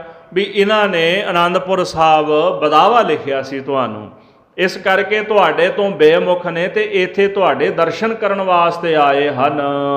ਜੋ ਭਈ ਸੁਨ ਸਤਿਗੁਰ ਤਿਸ ਐਸ ਫਰਮਾਇਓ। ਉਸ ਬੈਰਾੜ ਦੇ ਕੋਲੋਂ ਬਚਨ ਸੁਣ ਕੇ ਮਹਾਰਾਜ ਕਲਗੀਧਰ ਦਸ਼ਮੇਸ਼ ਪਿਤਾ ਜੀ ਫਰਮਾਉਂਦੇ ਹਨ। ਮਝੈਲ ਕਿਮ ਮਾੜੇ ਬਤਾਇਓ। ਸਤਿਗੁਰੂ ਕਹਿਣ ਲੱਗੇ ਤੂੰ ਇਹਨਾਂ ਮਝੈਲਾਂ ਨੂੰ ਭਾਈ ਕਿਉਂ ਮਾੜਾ ਆਖਦਾ, ਕਿਉਂ ਬੁਰਾ ਬੋਲਦਾ ਹੈ? ਫੇਰ ਮਝੈਲਨ ਮਤ ਕਹਿਓ ਮਾੜੇ। ਅੱਜ ਤੋਂ ਬਾਅਦ ਤੂੰ ਇਹਨਾਂ ਮਝੈਲਾਂ ਨੂੰ ਮਾੜਾ ਨਹੀਂ ਕਹਿਣਾ, ਇਹ ਮੇਰੇ ਸਿੱਖ ਨੇ। ਪਹਿਲੀ ਗੱਲ ਤਾਂ ਗੁਰੂ ਸਾਹਿਬ ਫਰਕ ਨਹੀਂ ਕਰਦੇ, ਚਾਹੇ ਮਾਝੇ ਦਾ ਸਿੱਖ ਹੈ, ਚਾਹੇ ਮਾਲਵੇ ਦਾ, ਚਾਹੇ ਦੁਆਬੇ ਦਾ ਹੈ, ਚਾਹੇ ਮਾਝੇ ਦਾ ਰਹਿਣ ਵਾਲਾ ਹੈ। ਗੁਰੂ ਸਾਹਿਬ ਵਾਸਤੇ ਸਾਰੇ ਸਿੱਖ ਹੀ ਨੇ। ਇਹ ਨਹੀਂ ਕਿ ਉਹਨਾਂ ਨੇ ਬਦਾਵਾ ਲਿਖ ਦਿੱਤਾ ਤੇ ਉਹ ਮਾੜੇ ਹੋ ਗਏ। ਗੁਰੂ ਸਾਹਿਬ ਕਹਿੰਦੇ ਅੱਜ ਤੋਂ ਬਾਅਦ ਤੁਸੀਂ ਮੇਰੇ ਮਝੈਲ ਸਿੱਖਾਂ ਨੂੰ ਮਾੜਾ ਨਹੀਂ ਕਹਿਣਾ। ਮਝੈਲ ਤੁਮ ਘਰ ਕੇ ਲਾੜੇ। ਇਹ ਤਾਂ ਗੁਰੂ ਦੇ ਪਿਆਰੇ ਹਨ, ਗੁਰੂ ਨਾਲ ਪ੍ਰੇਮ ਕਰਨ ਵਾਲੇ ਸਿੱਖ ਹਨ, ਇਹਨਾਂ ਨੂੰ ਬੁਰਾ ਥੋੜਾ ਕਹਿਣਾ। ਬਦਾਵਾ ਕਿਹੜਾ ਸਾਰਿਆਂ ਨੇ ਲਿਖ ਦਿੱਤਾ ਸੀ, ਕੁਝ ਕੁ ਸਿੱਖਾਂ ਨੇ ਲਿਖਿਆ ਨਾ। ਜੇ ਕੁਝ ਸਿੱਖਾਂ ਨੇ ਬਦਾਵਾ ਲਿਖਿਆ ਤੇ ਸਾਰੇ ਮਝੈਲ, ਸਾਰੇ ਮਾਝੇ ਦੇ ਸਿੱਖ ਕਿਵੇਂ ਮਾੜੇ ਹੋ ਸਕਦੇ ਹਨ? ਬਿਰਾੜ ਹੁਤ ਭਾਈ। ਸਾਧ ਸੰਗਤ ਜੀ, ਉਹਨਾਂ ਬੈਰਾੜਾਂ ਦੇ ਵਿੱਚ ਇੱਕ ਹੋਰ ਬੈਰਾੜ ਸੀ ਜਿਹਦਾ ਨਾਮ ਸੂਮੋ ਹੈ। ਗੁਰੂ ਤੇ ਕਰਾਮਾਤ ਪਰਤਾਈ। ਇਹ ਗੁਰੂ ਸਾਹਿਬ ਜੀ ਵਾਸਤੇ ਹਰ ਰੋਜ਼ ਦੁੱਧ ਲੈ ਕੇ ਆਉਂਦਾ ਸੀ ਮਹਾਰਾਜ ਨੂੰ ਛਕਾਉਣ ਵਾਸਤੇ। ਮਹਾਰਾਜ ਕਲਗੀਧਰ ਦਸ਼ਮੇਸ਼ ਪਿਤਾ ਜੀ ਇੱਕ ਦਿਨ ਉਹਨਾਂ ਦੀ ਨਾ ਕਰਾਮਾਤ ਇਹ ਪਤਿਆਣਾ ਚਾਹੁੰਦਾ, ਵੇਖਣਾ ਚਾਹੁੰਦਾ ਵੀ ਇਹਨਾਂ ਦੇ ਵਿੱਚ ਕਿੰਨੀ ਕੁ ਕਰਾਮਾਤ ਹੈ, ਕਿੰਨੇ ਕੁ ਅੰਤਰਜਾਮੀ ਹਨ। ਨਿਤ ਲਿਆਵੇ ਮਹਿ ਦੁੱਧ ਬੂਰੀ। ਇਹ ਹਰ ਰੋਜ਼ ਸਤਿਗੁਰੂ ਵਾਸਤੇ ਨਾ ਦੁੱਧ ਲੈ ਕੇ ਆਉਂਦਾ ਸੀ, ਪਰ ਜਿਹੜਾ ਦੁੱਧ ਲੈ ਕੇ ਆਉਂਦਾ ਸੀ ਨਾ ਬੁਰੀ ਮੱਝ ਦਾ ਦੁੱਧ ਲੈ ਕੇ ਆਉਂਦਾ ਸੀ। ਭੂਰੇ ਜਿਹੇ ਰੰਗ ਦੀ ਮੱਝ ਸੀ, ਬੁਰੀ ਮੱਝ, ਉਹਦਾ ਦੁੱਧ ਲਿਆ ਕੇ ਗੁਰੂ ਸਾਹਿਬ ਨੂੰ ਛਕਾਉਂਦਾ ਹੈ। ਤੇ ਇੱਕ ਦਿਨ ਇਹਨੇ ਕੀ ਕੀਤਾ ਵੀ ਕਾਲੇ ਰੰਗ ਦੀ ਜਿਹੜੀ ਮੱਝ ਸੀ ਨਾ ਉਹਦਾ ਦੁੱਧ ਚੋਲਿਆ ਤੇ ਉਹਦਾ ਦੁੱਧ ਮਹਾਰਾਜ ਦੇ ਕੋਲ ਲੈ ਕੇ ਆਇਆ ਹੈ। ਸਤਿਗੁਰ ਹੱਥ ਤਰ ਸੀਸ ਹਿਲਾਇਓ। ਤੇ ਮਨ ਵਿੱਚ ਭਾਵਨਾ ਕੀ ਸੀ? ਚਲੋ ਹੁਣ ਮੱਝ ਭਾਵੇਂ ਬੁਰੀ ਹੋਵੇ ਤੇ ਭਾਵੇਂ ਕਾਲੀ ਹੋਵੇ, ਦੁੱਧ ਤਾਂ ਦੁੱਧ ਹੀ ਹੈ ਨਾ, ਦੋਹਾਂ ਮੱਝਾਂ ਦਾ ਫਰਕ ਤਾਂ ਕੋਈ ਬਹੁਤਾ ਹੈ ਨਹੀਂ। ਉਹ ਵੀ ਮੱਝ ਹੈ ਪਰ ਰੰਗ ਦਾ ਹੀ ਫਰਕ ਹੈ ਨਾ, ਕਾਲੀ ਵੀ ਮੱਝ ਤੇ ਬੁਰੀ ਵੀ ਮੱਝ। ਪਰ ਉਹ ਇਹ ਚਾਹੁੰਦਾ ਸੀ ਵੀ ਜਦੋਂ ਦੁੱਧ ਮਹਾਰਾਜ ਨੂੰ ਛਕਾਵਾਂਗਾ ਨਾ ਤੇ ਉਦੋਂ ਵੇਖਾਂਗਾ ਵੀ ਗੁਰੂ ਸਾਹਿਬ ਮੈਨੂੰ ਕਹਿਣਗੇ ਵੀ ਅੱਜ ਤੂੰ ਕਾਲੀ ਮੱਝ ਦਾ ਦੁੱਧ ਕਿਉਂ ਲੈ ਕੇ ਆਇਆ। ਉਹ ਗੁਰੂ ਸਾਹਿਬ ਦੀ ਕਰਾਮਾਤ ਪਰਖਣਾ ਚਾਹੁੰਦਾ ਸੀ। ਸੂਮੋ ਨੇ ਆ ਕੇ ਜਦੋਂ ਮਹਾਰਾਜ ਨੂੰ ਨਮਸਕਾਰ ਕੀਤੀ ਨਾ ਤੇ ਗੁਰੂ ਸਾਹਿਬ ਜੀ ਨੇ ਉਹਦੇ ਸੀਸ ਦੇ ਉੱਪਰ ਆਪਣਾ ਹੱਥ ਰੱਖਿਆ ਹੈ। ਕਰਾਮਾਤ ਜਗ ਦੇਖਣ ਆਇਓ। ਸਤਿਗੁਰ ਜੀ ਨੇ ਉਹਦਾ ਸੀਸ ਹਿਲਾਇਆ ਆਪਣੇ ਹੱਥ ਦੇ ਨਾਲ, ਕਰ ਕਮਲਾਂ ਨਾਲ। ਗੁਰੂ ਸਾਹਿਬ ਕਹਿੰਦੇ ਆ, ਜੱਗ ਦੇ ਲੋਕੋ ਤੁਸੀਂ ਸਾਡੀ ਕਰਾਮਾਤ ਵੇਖਣ ਵਾਸਤੇ ਆਉਂਦੇ ਹੋ, ਸਾਨੂੰ ਪਤਿਆਣ ਵਾਸਤੇ ਪਰਖਣ ਵਾਸਤੇ ਆਉਂਦੇ ਹੋ ਕਿ ਸਾਡੇ ਵਿੱਚ ਕਿੰਨੀ ਕੁ ਕਰਾਮਾਤ ਹੈ। ਏ ਸਿੱਖਾ ਤੈਂ ਕਿਆ ਕੰਮ ਕੀਓ। ਸਤਿਗੁਰੂ ਕਹਿੰਦੇ, ਹੇ ਸਿੱਖਾ ਇਹ ਤੂੰ ਕਿਹੋ ਜਿਹਾ ਕੰਮ ਕੀਤਾ ਹੈ। ਅੰਤ ਗੁਰਨ ਕੋ ਚਾਹਤ ਲਿਓ। ਤੂੰ ਆਪਣੇ ਗੁਰੂ ਸਾਹਿਬ ਦਾ ਅੰਤ ਚਾਹੁੰਦਾ ਹੈ। ਗੁਰੂ ਦੀ ਕਰਾਮਾਤ ਨੂੰ ਪਤਿਆਣਾ, ਗੁਰੂ ਦੀ ਪਰਖ ਕਰਨੀ ਇਸ ਤਰ੍ਹਾਂ ਹੈ ਜਿਵੇਂ ਗੁਰੂ ਦਾ ਅੰਤ ਪਾਉਣਾ। ਗੁਰੂ ਦਾ ਅੰਤ ਥੋੜਾ ਪੈ ਸਕਦਾ।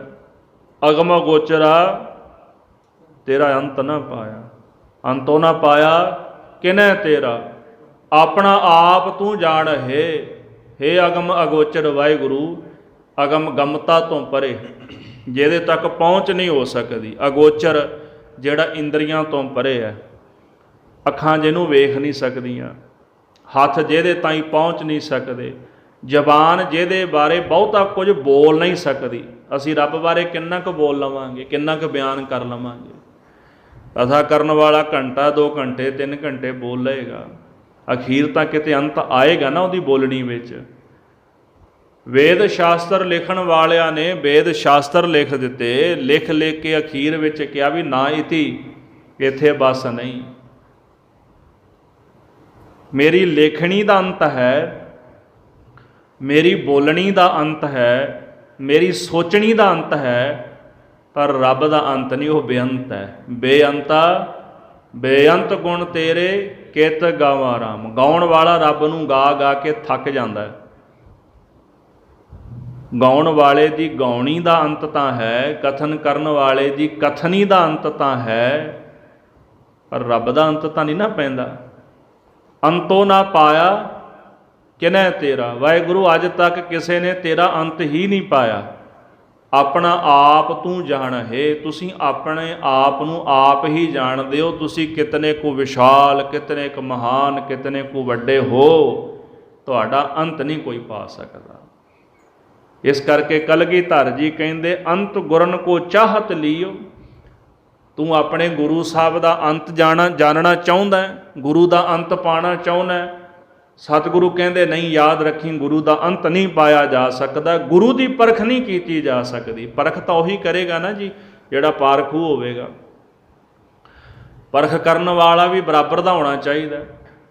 ਮਸ਼ਕੀਨ ਜੀ ਜਿਵੇਂ ਕਹਿੰਦੇ ਸਨ, ਕਹਿੰਦੇ ਅਸੀਂ ਸੰਤ ਦੀ ਪਰਖ ਕਰਨ ਤੁਰ ਪਈਏ ਤੇ ਕਰ ਲਵਾਂਗੇ। ਸਾਨੂੰ ਕੀ ਪਤਾ ਵੀ ਸੰਤ ਕਿੱਦਾਂ ਦਾ ਹੁੰਦਾ।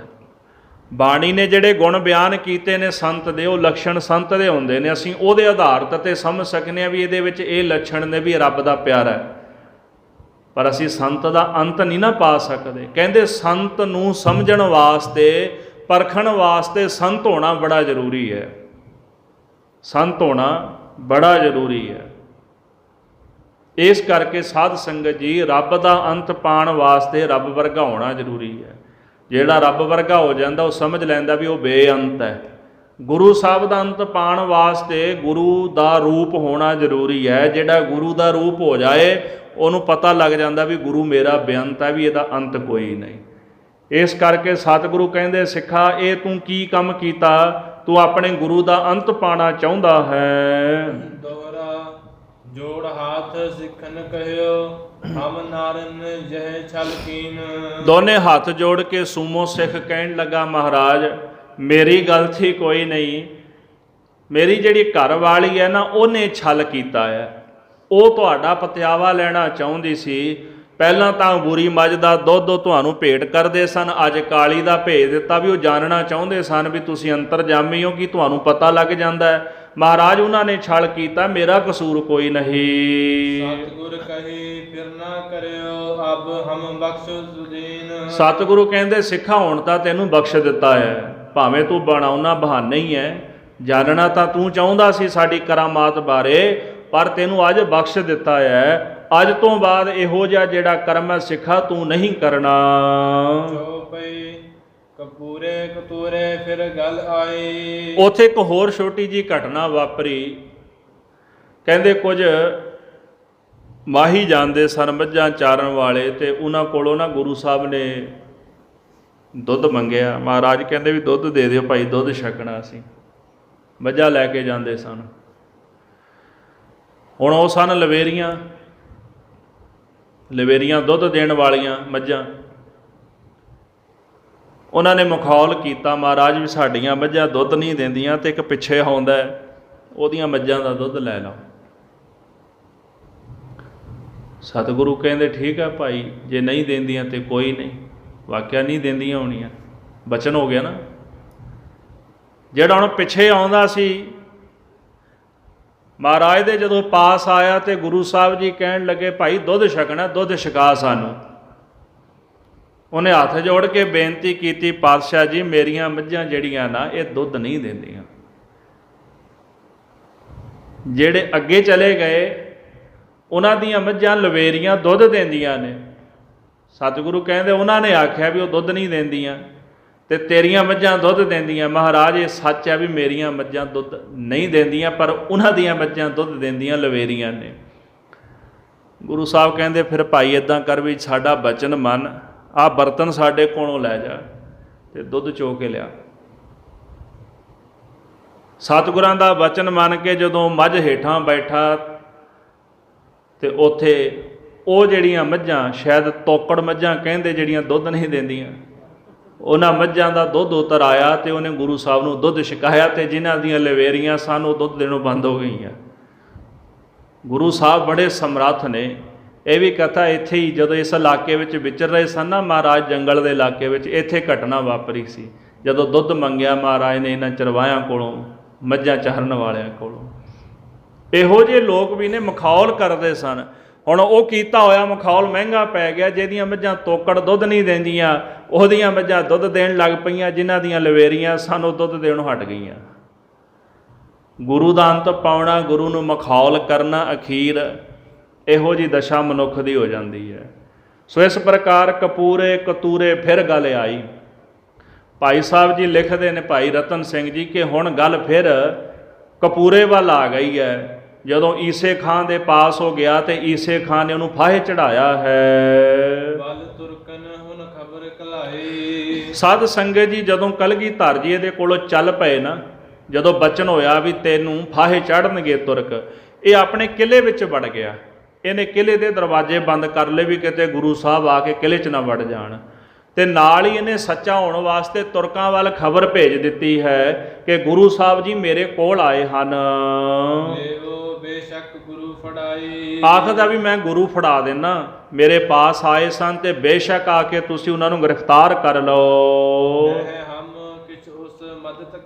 ਤੇ ਜੇ ਤੁਸੀਂ ਕਿਤੇ ਸੋਚੋ ਵੀ ਮੈਂ ਉਹਨਾਂ ਦੀ ਕੋਈ ਮਦਦ ਕੀਤੀ ਹੈ, ਮੈਂ ਗੁਰੂ ਸਾਹਿਬ ਦੀ ਕੋਈ ਮਦਦ ਨਹੀਂ ਕੀਤੀ। ਸੋ ਸੁਨ ਤੁਰਕ ਤੁਰਤ ਚੜ ਆਏ। ਸਾਧ ਸੰਗਤ ਜੀ ਇੱਧਰ ਗੁਰੂ ਸਾਹਿਬ ਨੂੰ ਵੀ ਖਬਰ ਭੇਜ ਦਿੱਤੀ ਇਹਨੇ, ਕਿਉਂਕਿ ਜਦੋਂ ਤੁਰਕ ਮਹਾਰਾਜ ਦੇ ਪਿੱਛੇ ਪੈ ਗਏ ਨਾ, ਜਦੋਂ ਮਹਾਰਾਜ ਖਿਦਰਾਣੇ ਦੀ ਢਾਬ ਨੂੰ ਮੁਕਤਸਰ ਨੂੰ ਗਏ, ਇਹਨੇ ਸਾਧ ਸੰਗਤ ਗੁਰੂ ਸਾਹਿਬ ਨੂੰ ਵੀ ਸੁਨੇਹਾ ਭੇਜ ਦਿੱਤਾ ਸੀ, ਮਹਾਰਾਜ ਵੱਲੋਂ ਵੀ ਸੱਚਾ ਹੋ ਗਿਆ ਵੀ ਤੁਹਾਨੂੰ ਖਬਰ ਦੇ ਦਿੱਤੀ ਆ ਵੀ ਤੁਰਕ ਆ ਗਏ ਨੇ, ਤੇ ਤੁਰਕਾਂ ਨੂੰ ਖਬਰ ਦੇ ਦਿੱਤੀ ਵੀ ਗੁਰੂ ਸਾਹਿਬ ਮੇਰੇ ਕੋਲ ਆਏ ਨੇ। ਦੋਗਲਾਪਣ ਹੋ ਗਿਆ ਨਾ, ਦੋਨੇ ਪਾਸੇ ਬਚਾ ਲਏ ਵੀ ਤੁਰਕਾਂ ਵੱਲੋਂ ਵੀ ਬਚ ਜਾਵਾਂਗਾ ਤੇ ਗੁਰੂ ਸਾਹਿਬ ਜੀ ਵੱਲੋਂ ਵੀ ਬੇਮੁਖ ਨਹੀਂ ਹੋਵਾਂਗਾ। ਇਸ ਪ੍ਰਕਾਰ ਜਿਹੜੇ ਤੁਰਕ ਸਨ ਉਹ ਤੁਰੰਤ ਚੜ੍ਹ ਕੇ ਆ ਗਏ, ਫੌਜਾਂ ਲੈ ਕੇ ਆ ਗਏ ਹਨ।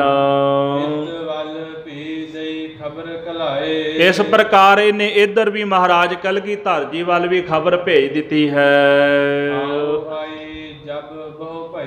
ਇੱਧਰ ਜਦੋਂ ਕਲਗੀਧਰ ਜੀ ਨੂੰ ਸੁਨੇਹਾ ਪਹੁੰਚ ਗਿਆ ਨਾ, ਤੇ ਹੁਣ ਬੈਰਾੜਾਂ ਦੇ ਵਿੱਚ ਤਰਥੱਲੀ ਮਚ ਗਈ ਕਿ ਤੁਰਕਾਂ ਦੀ ਫੌਜ ਆ ਗਈ, ਫੌਜ ਆ ਗਈ ਹੈ।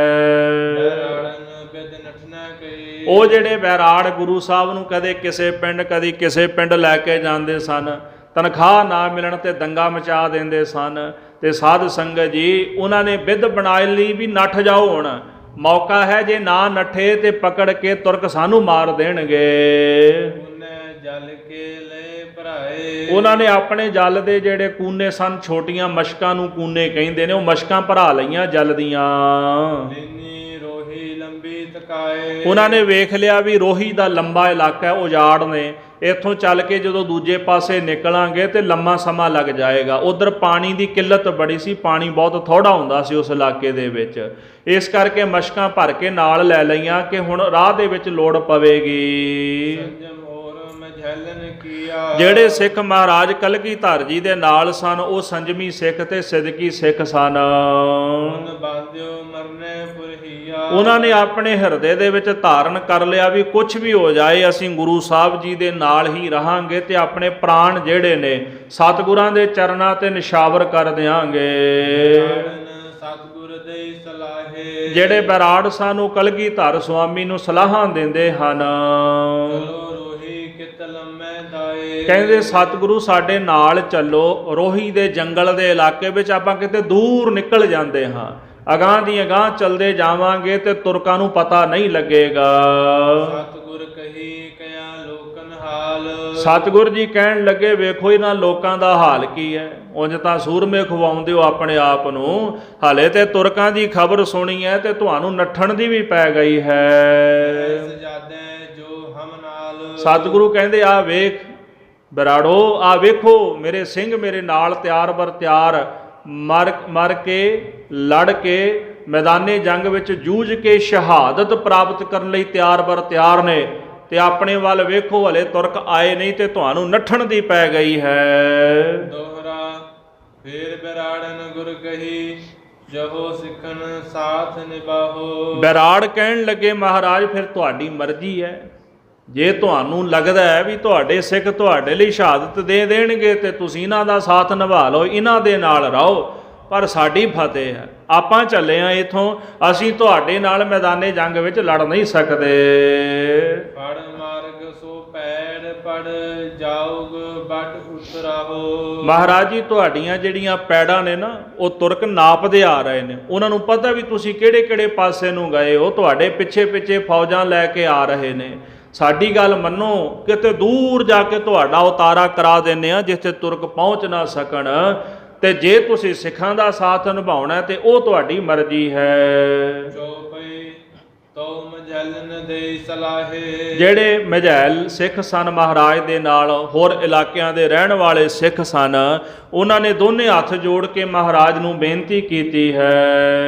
ਕਰ ਸਤਿਗੁਰ ਹੋਏ ਨਿਭਾਹੋ, ਕਹਿੰਦੇ ਹਨ ਕਿ ਜਿਸ ਤਰ੍ਹਾਂ ਸਤਿਗੁਰਾਂ ਦਾ ਢੱਬ ਹੋਵੇਗਾ, ਢੰਗ ਹੋਵੇਗਾ, ਜਿਵੇਂ ਉਹਨਾਂ ਦੀ ਆਗਿਆ ਹੋਵੇਗੀ, ਜਿਵੇਂ ਉਹ ਕਰਨਾ ਚਾਹਣਗੇ, ਅਸੀਂ ਉਸੇ ਤਰ੍ਹਾਂ ਹੀ ਸਤਿਗੁਰਾਂ ਦਾ ਹੁਕਮ ਮੰਨਾਂਗੇ। ਜੋ ਸਭ ਹਮ ਤੁਮ ਮਗਰੇ ਜਾਹੇ, ਸੋ ਇਸ ਪ੍ਰਕਾਰ ਜੇਕਰ ਤੁਸੀਂ ਸਾਰੇ ਜਾਣੇ ਸਤਿਗੁਰੂ ਸੱਚੇ ਪਾਤਸ਼ਾਹ ਦਾ ਹੁਕਮ ਮੰਨੋਗੇ, ਜੋ ਤੁਰਕ ਸਭ ਤੁਮ ਮਗਰੇ ਧਾਹੇ, ਇਸ ਪ੍ਰਕਾਰ ਅਸੀਂ ਮੈਦਾਨੇ ਜੰਗ ਵਿੱਚ ਤੁਰਕਾਂ ਦਾ ਨਾਸ਼ ਕਰ ਦਿਆਂਗੇ। ਤੇ ਦੂਜੇ ਪਾਸੇ ਫਿਰ ਉਹ ਜਿਹੜੇ ਬੈਰਾੜ ਸਨ ਉਹ ਮਾਝੇ ਦੇ ਸਿੱਖਾਂ ਨੂੰ ਵੀ ਸਲਾਹ ਦੇਣ ਲੱਗ ਪਏ ਵੀ ਜਿਵੇਂ ਤੁਹਾਡੀ ਮਰਜ਼ੀ ਹੈ ਨਾ ਉਵੇਂ ਕਰ ਲਓ, ਗੁਰੂ ਸਾਹਿਬ ਨਾਲ ਰਹਿਣਾ ਤੁਸੀਂ ਗੁਰੂ ਸਾਹਿਬ ਦੇ ਨਾਲ ਰਹਿ ਲਓ, ਪਰ ਯਾਦ ਰੱਖੋ ਜੋ ਸਭ ਹਮ ਤੁਮ ਮਗਰੇ ਜਾਹੇ, ਜੇਕਰ ਅਸੀਂ ਸਾਰੇ ਜਾਣੇ ਰਲ ਕੇ ਗੁਰੂ ਸਾਹਿਬ ਦੇ ਮਗਰ ਜਾਵਾਂਗੇ ਤੇ ਇਹ ਜਿਹੜੇ ਤੁਰਕ ਨੇ ਸਾਡੇ ਮਗਰ ਮਗਰ ਹੀ ਆ ਜਾਣਗੇ। ਬਿਨਾ ਲੜੇ ਇਹ ਮੁੜਤੇ ਨਾਹੇ, ਪਰ ਸਿੰਘ ਕਹਿਣ ਲੱਗੇ ਵੀ ਜਿੰਨੀ ਦੇਰ ਤੱਕ ਅਸੀਂ ਇਹਨਾਂ ਨਾਲ ਜੰਗ ਨਹੀਂ ਨਾ ਕਰਦੇ, ਇਹਨਾਂ ਨੇ ਬਿਨਾਂ ਜੰਗ ਤੋਂ ਨਹੀਂ ਮੁੜਨਾ, ਅਸੀਂ ਜਿੱਧਰ ਵੀ ਜਾਵਾਂਗੇ ਨਾ ਗੁਰੂ ਸਾਹਿਬ ਦੇ ਨਾਲ ਇਹ ਸਾਡੀਆਂ ਪੈੜਾਂ ਨਾਪਦੇ ਆਉਣਗੇ। ਤੁਸੀਂ ਤਾਂ ਕਹਿੰਦੇ ਹੋ ਵੀ ਲੰਮੀ ਰੋਹੀ ਨੂੰ ਕਿਤੇ ਦੂਰ ਨਿਕਲ ਜਾਂਦੇ ਆ ਤੇ ਆਪੇ ਪਿੱਛੇ ਮੁੜ ਜਾਣਗੇ, ਪਰ ਯਾਦ ਰੱਖਿਓ ਇਹ ਪਿੱਛੇ ਮੁੜਨ ਵਾਲੇ ਨਹੀਂ। ਜਿਹੜੇ ਆਨੰਦਪੁਰ ਸਾਹਿਬ ਤੋਂ ਸਰਸਾ, ਸਰਸੇ ਤੋਂ ਰੋਪੜ, ਰੋਪੜ ਤੋਂ ਚਮਕੌਰ ਸਾਹਿਬ, ਤੇ ਜਿਹੜੇ ਚਮਕੌਰ ਸਾਹਿਬ ਤੋਂ ਬਾਅਦ ਇੱਥੇ ਮੁਕਤਸਰ ਦੇ ਇਲਾਕੇ ਵਿੱਚ ਆਣ ਪਹੁੰਚੇ ਨੇ ਨਾ, ਤੇ ਅਸੀਂ ਜਿੱਥੇ ਜਾਵਾਂਗੇ ਸਾਡਾ ਸਾਥ ਨਹੀਂ ਛੱਡਣਗੇ। ਹੁਣ ਤਾਂ ਜਿੰਨੀ ਦੇਰ ਤੱਕ ਇਹਨਾਂ ਨਾਲ ਜੰਗ ਕਰਕੇ ਇਹਨਾਂ ਦਾ ਮੂੰਹ ਨਹੀਂ ਨਾ ਮੋੜਦੇ, ਸਿੰਘ ਕਹਿੰਦੇ ਬੈਰਾੜੋ ਉਨੀ ਦੇਰ ਤੱਕ ਇਹਨਾਂ ਨੇ ਪਿੱਛੇ ਨਹੀਂ ਮੁੜਨਾ। ਜਹੀ ਜਾਹੋ ਤਹੀ ਇਹ ਜਾਹੇ, ਇਹਨਾਂ ਨਾਲ ਜੇ ਜੰਗ ਨਹੀਂ ਕਰਾਂਗੇ ਜਿੱਥੇ ਵੀ ਅਸੀਂ ਜਾਵਾਂਗੇ ਸਾਡੇ ਨਾਲ ਨਾਲ ਆਵਣਗੇ। ਇਹ ਜੰਗਲੀ ਕਤ ਖਾਹੇ ਲੜਾਈ। ਜਿੰਨੀ ਦੇਰ ਤੱਕ ਇਹ ਜੰਗਲ ਦੇ ਇਲਾਕੇ ਦੇ ਵਿੱਚ ਸਾਡੇ ਨਾਲ ਜੰਗ ਨਹੀਂ ਨਾ ਕਰਦੇ ਤੇ ਮੂੰਹ ਦੀ ਖਾ ਕੇ ਵਾਪਸ ਨਹੀਂ ਮੁੜਦੇ, ਮਝੈਲ ਲੜਾਈ ਖਾਈ। ਓਨੀ ਦੇਰ ਤੱਕ ਇਹਨਾਂ ਤੁਰਕਾਂ ਪਹਾੜੀਆਂ ਨੂੰ ਅਕਲ ਨਹੀਂ ਆਉਣੀ, ਸਮਝ ਨਹੀਂ ਆਉਣੀ। ਇਸ ਕਰਕੇ ਜਿੰਨੇ ਵੀ ਉਹ ਸਿੰਘ ਸਨ ਉਹ ਕਹਿੰਦੇ ਅਸਾਂ ਤੇ ਜੰਗ ਹੀ ਕਰਨਾ, ਯੁੱਧ ਹੀ ਕਰਨਾ ਤੇ ਮੈਦਾਨੇ ਜੰਗ ਦੇ ਵਿੱਚ ਇਹਨਾਂ ਤੁਰਕਾਂ ਦਾ ਨਾਸ਼ ਕਰ ਦੇਣਾ ਹੈ। ਮਝੈਲਨ ਆਗਿਆ ਦਈਐ। ਸੋ ਇਸੇ ਪ੍ਰਕਾਰ ਹੱਥ ਜੋੜ ਕੇ ਸਿੰਘ ਕਹਿੰਦੇ ਮਹਾਰਾਜ ਆਪਣੇ ਪੰਥ ਨੂੰ ਆਪ ਜੀ ਆਗਿਆ ਦਿਓ, ਹੁਕਮ ਦਿਓ। ਲਰ ਮਰ ਤੂੰ ਮਗਰੋਂ ਹਟਵਈਐ। ਅਸੀਂ ਮੈਦਾਨੇ ਜੰਗ ਵਿੱਚ ਤੁਰਕਾਂ ਪਹਾੜੀਆਂ ਦੇ ਨਾਲ ਲੜ ਕੇ ਨਾ ਸ਼ਹਾਦਤ ਦਾ ਜਾਮ ਪੀਣਾ ਚਾਹੁੰਦੇ ਆ। ਇਹਨਾਂ ਤੁਰਕਾਂ ਨੂੰ ਮਾਰ ਕੇ ਤੁਹਾਡੇ ਪਿੱਛੋਂ ਸਦਾ ਲਈ ਹਟਾਉਣਾ ਚਾਹੁੰਦੇ ਹਾਂ। ਗੁਰ ਕਹਿਓ ਕੁਛ ਆਗੈ ਹੋ। ਮਹਾਰਾਜ ਕਲਗੀਧਰ ਜੀ ਸਿੰਘਾਂ ਨੂੰ ਕਹਿਣ ਲੱਗੇ, ਸਿੰਘੋ ਆਪਾਂ ਇੱਥੇ ਜੰਗ ਨਹੀਂ ਕਰਨਾ, ਇੱਥੋਂ ਥੋੜਾ ਜਿਹਾ ਅੱਗੇ ਚੱਲਦੇ ਹਾਂ। ਔਰ ਇਤਿਹਾਸ ਵਿੱਚ ਇਹ ਬਚਨ ਆਉਂਦਾ ਵੀ ਕਪੂਰੇ ਨੇ ਆਪਣਾ ਇੱਕ ਮਨੁੱਖ, ਆਪਣਾ ਇੱਕ ਸਿਪਾਹੀ ਭੇਜਿਆ ਗੁਰੂ ਸਾਹਿਬ ਦੇ ਨਾਲ। ਖਦਰਾਣੇ ਦੀ ਜਿਹੜੀ ਢਾਬ ਸੀ ਨਾ, ਖਦਰਾਣਾ ਪੁਰਸ਼ ਦਾ ਨਾਮ ਸੀ ਢਾਬ। ਢਾਬ ਪਾਣੀ ਦਾ ਇੱਕ ਛੱਪੜ ਜਿਹਾ ਸੀਗਾ ਨੀਵੀਂ ਜਗ੍ਹਾ ਤੇ ਹੇਠਲੇ ਪਾਸੇ। ਇਹ ਜੰਗਲੀ ਇਲਾਕਾ ਸੀ, ਕਈ ਕੋਹ ਅੱਗੇ ਤੱਕ ਪਾਣੀ ਨਹੀਂ ਸੀ ਤੇ ਕਈ ਕੋਹ ਪਿੱਛੇ ਤੱਕ ਪਾਣੀ ਨਹੀਂ ਸੀਗਾ ਤੇ ਵਿਚਕਾਰ ਜੰਗਲ ਦੇ ਜੰਗ ਹੋਇਆ। ਹੁਣ ਉਹ ਜਿਹੜੀ ਢਾਬ ਸੀ ਨਾ, ਕਪੂਰੇ ਦਾ ਜਿਹੜਾ ਸਿਪਾਹੀ ਸੀ ਉਹ ਲੈ ਕੇ ਗਿਆ ਮਹਾਰਾਜ ਨੂੰ ਉਸ ਜਗ੍ਹਾ ਤੇ। ਜਿਵੇਂ ਪਿੱਛੇ ਵੀ ਬਚਨ ਆਇਆ ਨਾ, ਕਪੂਰੇ ਨੇ ਤੁਰਕਾਂ ਨੂੰ ਤਾਂ ਖਬਰ ਦਿੱਤੀ ਹੈ, ਨਾਲ ਉਹਨੇ ਗੁਰੂ ਸਾਹਿਬ ਨੂੰ ਵੀ ਇਤਲਾਹ ਕਰ ਦਿੱਤੀ ਸੀ ਤੇ ਉਹਨੇ ਆਪਣਾ ਮਨੁੱਖ ਭੇਜਿਆ। ਖਦਰਾਣੇ ਦੀ ਢਾਬ ਤੇ ਉਹ ਲੈ ਕੇ ਗਏ ਵੀ ਤੁਸੀਂ ਇਹਨੂੰ ਘੇਰਾ ਪਾ ਲਓ ਤੇ ਜੇਕਰ ਤੁਰਕ ਇੱਥੇ ਆਵਣਗੇ ਤੇ ਤੁਸੀਂ ਖਦਰਾਣੇ ਦੀ ਢਾਬ ਨੂੰ ਨਾ ਛੱਡਿਓ ਤੇ ਤੁਰਕਾਂ ਨੂੰ ਪਾਣੀ ਨਹੀਂ ਮਿਲੇਗਾ ਤੇ ਭੁੱਖੇ ਪਿਆਸੇ ਆਪੇ ਪਿੱਛੇ ਭੱਜ ਜਾਣਗੇ। ਔਰ ਐਸਾ ਹੀ ਹੋਇਆ ਸੀ ਮੁਕਤਸਰ ਸਾਹਿਬ ਦੇ ਜੰਗ ਦੇ ਵਿੱਚ। ਇਸ ਕਰਕੇ ਮਹਾਰਾਜ ਕਲਗੀਧਰ ਜੀ ਉਹਨਾਂ ਨੂੰ ਕਹਿਣ ਲੱਗੇ ਵੀ ਭਾਈ ਇੱਥੇ ਜੰਗ ਨਹੀਂ ਕਰਨਾ, ਇੱਥੋਂ ਆਪਾਂ ਕੁਝ ਅੱਗੇ ਚੱਲਦੇ ਹਾਂ। ਦੇਖ ਖਲੋਵ ਹੋ। ਅੱਗੇ ਕੋਈ ਭਲੀ ਚੰਗੀ ਜਗ੍ਹਾ ਹੋਵੇਗੀ, ਉਹਨੂੰ ਵੇਖ ਕੇ ਆਪਾਂ ਉੱਥੇ ਮੋਰਚੇ ਲਾਵਾਂਗੇ। ਬਾਤ ਇਮਰਾਤ ਬਿਤਈ। ਇਸ ਪ੍ਰਕਾਰ ਬਚਨ ਬਿਲਾਸ ਸਿੰਘਾਂ ਨਾਲ ਕਰਦਿਆਂ ਸਤਿਗੁਰਾਂ ਨੇ ਰਾਤ ਬਤੀਤ ਕੀਤੀ ਹੈ। ਖਬਰ ਆਨ ਇਮ ਦਈ। ਇਸੇ ਪ੍ਰਕਾਰ ਸਤਿਗੁਰਾਂ ਦੇ ਜਿਹੜੇ ਖਬਰੀਏ ਸਨ ਉਹਨਾਂ ਨੇ ਆ ਕੇ ਮਹਾਰਾਜ ਨੂੰ ਖਬਰ ਦੇ ਦਿੱਤੀ ਹੈ। ਡੇਰਾ ਪਾਇਆ। ਬੇਨਤੀ ਕਰਨ ਲੱਗੇ ਮਹਾਰਾਜ ਜਿਹੜੇ ਕਸੂਰ ਦੇ ਤੁਰਕ ਨੇ ਨਾ, ਕਸੂਰ ਦੇ ਇਲਾਕੇ ਤੋਂ ਫੌਜਾਂ ਜਿਹੜੀਆਂ ਚੜ੍ਹ ਕੇ ਆਈਆਂ ਨੇ, ਉਹਨਾਂ ਨੇ ਇੱਥੇ ਉਰਾਰ ਆਪਣਾ ਡੇਰਾ ਪਾ ਲਿਆ ਹੈ। ਮਗਰ ਹਮ ਹੋਊਗਾ ਆਇਆ। ਸਤਿਗੁਰ ਜੀ ਕਸੂਰ ਦੇ ਪਠਾਨ ਜਿਹੜੇ ਨੇ ਉਹ ਸਾਡੇ ਮਗਰ ਤੁਰੇ ਆ ਰਹੇ ਨੇ। ਕੱਲੇ ਪਠਾਨ ਨਹੀਂ, ਤੁਰਕ ਨਹੀਂ ਸਨ ਚੜ੍ਹ ਕੇ ਆਏ, ਪਹਾੜੀ ਰਾਜੇ ਵੀ ਇਹਨਾਂ ਦੇ ਨਾਲ ਆਏ ਸਨ। ਸੂਬਾ ਸਰਹੰਦ ਵਜ਼ੀਰ ਖਾਂ ਵੀ ਚੜ੍ਹ ਕੇ ਆਇਆ ਸੀ। ਰਾਜਾ ਭੀਮ ਚੰਦ ਵੀ ਫੌਜਾਂ ਲੈ ਕੇ ਮਗਰ ਸਤਿਗੁਰਾਂ ਦੇ ਆਇਆ ਸੀਗਾ। ਇਸ ਪ੍ਰਕਾਰ ਸਤਿਗੁਰ ਜੀ ਮਗਰ ਹਮ ਹੋਊਗਾ ਆਏ। ਇਸੇ ਪ੍ਰਕਾਰ ਉਹ ਸਾਡੇ ਮਗਰ ਹੀ ਆਉਂਦਾ ਹੋਵੇਗਾ। ਇਤਨੇ ਸੁਨ ਸਭ ਨਠ ਤੁਰੇ ਸ੍ਰੀ ਸਤਿਗੁਰ ਭੀ ਛੋੜ। ਬੈਰਾੜਾ ਨੇ ਜਦੋਂ ਸੁਣਿਆ ਨਾ ਵੀ ਤੁਰਕ ਮਗਰ ਆ ਰਹੇ ਨੇ, ਸਾਰੇ ਗੁਰੂ ਸਾਹਿਬ ਨੂੰ ਛੱਡ ਕੇ ਨੱਠ ਗਏ ਉੱਥੋਂ। ਕਹਿੰਦੇ ਆਪਣੀ ਜਾਨ ਬਚਾਓ, ਇਹਨਾਂ ਦਾ ਕੀ ਹੈ, ਇਹਨਾਂ ਪਿੱਛੇ ਤਾਂ ਕਈ ਸਮੇਂ ਤੋਂ ਫੌਜਾਂ ਪਈਆਂ ਹੋਈਆਂ ਨੇ, ਇਹਨਾਂ ਨੇ ਤਾਂ ਸਿੱਖਾਂ ਦਾ ਸਾਥ ਨਿਭਾਉਣਾ ਹੈ ਤੇ ਇਹਨਾਂ ਪਿੱਛੇ ਆਪਾਂ ਆਪਣੀ ਜਾਨ ਥੋੜ੍ਹਾ ਗਵਾਉਣੀ ਹੈ। ਜਿੰਨੇ ਵੀ ਉਹ ਬੈਰਾੜ ਸਨ, ਤਨਖਾਹਾਂ ਲੈਣ ਵਾਲੇ, ਮਹਾਰਾਜ ਕਲਗੀਧਰ ਜੀ ਨੂੰ ਛੱਡ ਕੇ ਭੱਜ ਗਏ ਹਨ। ਆਪੋ ਆਪਣੀ ਉਨ ਪਈ ਬੈਰਾੜ ਕਹਾਵਤ ਟੋੜ। ਉਹਨਾਂ ਬੈਰਾੜਾਂ ਨੂੰ ਆਪਣੀ ਪੈ ਗਈ। ਬਰਾੜ ਕਹਾਵਤ ਟੋੜ ਸੂਰਮੇ ਨੂੰ ਕਹਿੰਦੇ ਨੇ, ਜਿਹੜੇ ਆਪਣੇ ਆਪ ਨੂੰ ਵੱਡੇ ਸੂਰਮੇ ਯੋਧੇ ਅਖਵਾਉਂਦੇ ਸਨ, ਜੁਝਾਰੂ ਅਖਵਾਉਂਦੇ ਸਨ। ਉਹ ਇਸੇ ਪ੍ਰਕਾਰ ਸਤਿਗੁਰੂ ਕਲਗੀਧਰ ਜੀ ਨੂੰ ਛੱਡ ਕੇ ਭੱਜ ਗਏ ਜਦੋਂ ਵਿਪਤਾ ਸਿਰ ਤੇ ਪਈ ਹੈ। ਕਿਤ ਵੱਲ ਭਇਓ। ਕੋਈ ਬਰਾੜ ਜਿਹੜਾ ਸੀ ਉਹ ਕਿਸੇ ਪਾਸੇ ਹੋ ਤੁਰਿਆ, ਕੋਈ ਬਰਾੜ ਕਿਸੇ ਪਾਸੇ ਹੋ ਤੁਰਿਆ ਹੈ। ਜਿੰਨੇ ਵੀ ਬੈਰਾੜ ਸਨ ਉਹਨਾਂ ਨੇ ਸੋਚਿਆ ਵੀ ਜਾ ਕੇ ਲੁਕ ਜਾਈਏ। ਕੋਈ ਲੁਕਣ ਵਾਸਤੇ ਦੌੜ ਪਿਆ, ਕੋਈ ਕਹਿੰਦਾ ਪਿੰਡ ਨੂੰ ਪਿੰਡ ਨੂੰ ਪਹੁੰਚ ਜਾਣਾ ਆ। ਇਸੇ ਪ੍ਰਕਾਰ ਜਿਹਨੂੰ ਜਿੱਧਰ ਵੀ ਰਾਹ ਮਿਲਿਆ ਉਧਰ ਨੂੰ ਹੋ ਤੁਰਿਆ ਹੈ। ਖਬਰ ਲਿਆਵਾਂ। ਕੋਈ ਜਾਂਦਾ ਹੋਇਆ ਮਹਾਰਾਜ ਨੂੰ ਕਹਿੰਦਾ ਸਤਿਗੁਰੂ ਮੈਂ ਹੁਣੇ ਆਉਣਾ ਤੁਹਾਡੇ ਕੋਲ, ਮੈਂ ਜਾ ਕੇ ਨਾ ਤੁਰਕਾਂ ਦੀ ਪੱਕੀ ਖਬਰ ਲੈ ਕੇ ਆਉਣਾ ਵੀ ਕਿੱਥੋਂ ਤੱਕ ਆਏ ਨੇ। ਬਹਾਨਾ ਬਣਾਉਂਦੇ ਸਨ ਨਾ ਜਾਣ ਦਾ, ਕੋਈ ਲੁਕ ਗਿਆ, ਕੋਈ ਭੱਜ ਗਿਆ, ਕੋਈ ਪਿੰਡ ਨੂੰ ਹੋ ਤੁਰਿਆ ਤੇ ਕੋਈ ਕਹਿੰਦਾ ਵੀ ਮੈਂ ਤੁਰਕਾਂ ਦੀ ਪੱਕੀ ਖਬਰ ਲੈ ਕੇ ਆਉਂਦਾ ਹਾਂ। ਦੇਖੀ ਜਾਵਾ। ਕੋਈ ਕਹਿੰਦਾ ਮਹਾਰਾਜ ਮੈਂ ਮੂਹਰੇ ਮੂਹਰੇ ਹੋ ਤੁਰਦਾ ਤੁਹਾਡੇ, ਵੀ ਚਲੋ ਅੱਗੋਂ ਵੀ ਕੋਈ ਫੌਜ ਨਾ ਆ ਜਾਏ, ਤੇ ਜੇ ਅੱਗੋਂ ਕਿਤੇ ਫੌਜ ਆ ਗਈ ਤੇ ਤੁਹਾਨੂੰ ਸੁਨੇਹਾ ਲਾ ਦਿਆਂਗਾ। ਗੜਵੋ ਪੜਿਓ ਸਤਿਗੁਰ ਡਿਗ ਰਹਿਓ। ਜਿਹੜਾ ਗੜਵਈ ਸੀ ਮਹਾਰਾਜ ਦਾ ਵਿਰਾਟ ਬਣਿਆ ਹੋਇਆ, ਉਹ ਗੜਵਾ ਰੱਖ ਕੇ ਭੱਜ ਗਿਆ ਗੁਰੂ ਸਾਹਿਬ ਦਾ। ਆਪਣਾ ਗੜਵਾ ਤੁਸੀਂ ਆਪ ਸੰਭਾਲੋ, ਮੈਂ ਚੱਲਿਆ। ਗੜਵਾ ਉੱਥੇ ਹੀ ਪਿਆ ਰਹਿ ਗਿਆ ਹੈ। ਕਉ ਕਿਤੈ ਕਉ ਕਿਤ ਵੱਲ ਗਇਓ। ਇਸ ਤਰ੍ਹਾਂ ਭਾਈ ਰਤਨ ਸਿੰਘ ਕਹਿੰਦੇ ਕੋਈ ਬੈਰਾੜ ਕਿੱਧਰ ਨੂੰ ਕੋਈ ਕਿੱਧਰ ਨੂੰ ਹੋ ਤੁਰਿਆ, ਜਿੱਧਰ ਕਿਸੇ ਦਾ ਮੂੰਹ ਸੀ ਉਧਰ ਨੂੰ ਭੱਜ ਗਏ ਹਨ।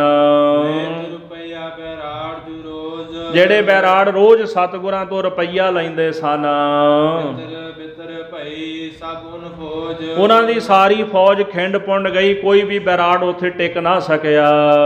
ਤੇ ਮਝੈਲ ਪਿਆਦੀ ਪੈਰੀ। ਤੇ ਜਿਹੜੇ ਗੁਰੂ ਸਾਹਿਬ ਦੇ ਸਿੰਘ ਸਨ, ਕਰੀਬਨ ਸਾਰੇ ਪਿਆਦੇ ਹੀ ਸਨ, ਪੈਦਲ ਚੱਲਣ ਵਾਲੇ ਸਿੰਘ ਸਨ ਮਹਾਰਾਜ ਦੇ ਨਾਲ। ਰੋਜ਼ ਨਾ ਮੰਗਦੇ ਖਾਤ ਸੰਗੈਰੀ। ਜਿਹੜੇ ਕਦੇ ਵੀ ਮਹਾਰਾਜ ਕੋਲੋਂ ਤਨਖਾਹਾਂ ਨਹੀਂ ਲੈਂਦੇ ਸਨ। ਜੇ ਭੋਜਨ ਮਿਲ ਜਾਣਾ, ਲੰਗਰ ਮਿਲ ਜਾਣਾ ਤੇ ਸਿਦਕ ਨਾਲ ਛਕ ਲੈਣਾ, ਤੇ ਜੇ ਨਾ ਪ੍ਰਸ਼ਾਦਾ ਮਿਲਣਾ ਤਾਂ ਇਸੇ ਤਰ੍ਹਾਂ ਸਿਦਕ ਦੇ ਨਾਲ ਵਾਹਿਗੁਰੂ ਕਹਿ ਕੇ ਸਮਾਂ ਬਤੀਤ ਕਰ ਲੈਂਦੇ ਹਨ। ਅੱਗੇ ਗੁਰ ਹੱਥ ਬੰਨ ਖੜਾਵੇ। ਅੱਠੇ ਪੈਰ ਦੋਨੇ ਹੱਥ ਬੰਨ ਕੇ ਮਹਾਰਾਜ ਦੇ ਸਾਹਮਣੇ ਖਲੋਤੇ ਰਹਿੰਦੇ ਹਨ। ਐਸ ਮਨਸੂਬੋ ਗੁਰੂ ਦਿਖਾਵੇ। ਇਹੋ ਜੀ ਆਪਣੀ ਭਾਵਨਾ, ਆਪਣੀ ਵਿਧੀ, ਆਪਣੀ ਅੰਦਰ ਦੀ ਨੀਅਤ ਜਿਹੜੀ ਹੈ ਗੁਰੂ ਕਾ ਖਾਲਸਾ ਸਤਿਗੁਰਾਂ ਦੇ ਸਨਮੁਖ ਜਣਾਉਂਦਾ ਹੈ। ਬੇਮੁਖ ਨਹੀਂ ਹੁੰਦੇ, ਸਿਦਕ ਧਾਰਦੇ ਹਿਰਦੇ ਵਿੱਚ ਤੇ ਸਤਿਗੁਰਾਂ ਦੇ ਸਨਮੁਖ ਹਾਜ਼ਰ ਰਹਿੰਦੇ ਨੇ, ਤਿਆਰ ਬਰ ਤਿਆਰ ਰਹਿੰਦੇ। ਉਹਨਾਂ ਦੀਆਂ ਅੱਖਾਂ ਮਹਾਰਾਜ ਦੇ ਮੁਖ ਵੱਲ ਹੁੰਦੀਆਂ ਕਿ ਕਦੋਂ ਹੁਕਮ ਕਰਨ ਤੇ ਅਸੀਂ ਸਤਿਗੁਰਾਂ ਦੇ ਹੁਕਮ ਦੀ ਤਾਮੀਲ ਕਰੀਏ। ਹਮ ਪਾਵਾਂਗੇ ਇਹਾਂ ਲੜਾਈ। ਸਿੰਘ ਕਹਿੰਦੇ ਸਤਿਗੁਰੂ ਅਸੀਂ ਤਾਂ ਇੱਥੇ ਹੀ ਜੰਗ ਕਰਾਂਗੇ। ਤੁਮ ਚੜਿਓ ਬੜ ਰੋਹੀ ਜਾਈ। ਤੇ ਸਤਿਗੁਰੂ ਆਪ ਜੀ ਇਸ ਤਰ੍ਹਾਂ ਕਰੋ, ਆਪ ਜੀ ਕੁਝ ਕੁ ਸਿੰਘ ਲੈ ਕੇ ਨਾ ਇੱਥੋਂ ਅੱਗੇ ਚਲੇ ਜਾਓ, ਵੀ ਤੁਸੀਂ ਇੱਥੇ ਨਾ ਰੁਕੋ, ਅਸੀਂ ਇੱਥੇ ਹੀ ਖਲੋ ਕੇ ਜੰਗ ਕਰਾਂਗੇ। ਬਿਨ ਲੜੇ ਹਮ ਛੱਡੇ ਨਾ ਗੈਲੇ। ਸਿੰਘ ਕਹਿੰਦੇ ਸਤਿਗੁਰੂ ਜਿੰਨੀ ਦੇਰ ਤੱਕ ਆਪਾਂ ਇਹਨਾਂ ਨਾਲ ਜੰਗ ਨਹੀਂ ਨਾ ਕਰਦੇ ਤੁਰਕਾਂ ਨਾਲ, ਇਹਨਾਂ ਨੇ ਤੁਹਾਡੀ ਗੈਲ ਦਾ ਭਾਵ ਇਹਨਾਂ ਤੁਹਾਡਾ ਪਿੱਛਾ ਨਹੀਂ ਛੱਡਣਾ, ਇਹਨਾਂ ਨੇ ਸਾਡੇ ਮਗਰ ਮਗਰ ਆਈ ਜਾਣਾ ਹੈ। ਸੰਗ ਰੋਹੀ ਮਹਿਰਲ। ਸਤਿਗੁਰੂ ਇਹਨਾਂ ਤੁਰਕਾਂ ਨੂੰ ਇਸ ਰੋਹੀ ਦੇ ਵਿੱਚ ਨਾ ਮਿੱਟੀ ਵਿੱਚ ਰੋਲ ਦਿਆਂਗੇ। ਇੱਕ ਵਾਰ ਆਪ ਜੀ ਹੁਕਮ ਕਰ ਦਿਓ ਤੇ ਆਪ ਜੀ ਆਪਣੇ ਸਿੰਘਾਂ ਨੂੰ ਲੈ ਕੇ ਇੱਥੋਂ ਅੱਗੇ ਚਲੇ ਜਾਵੋ।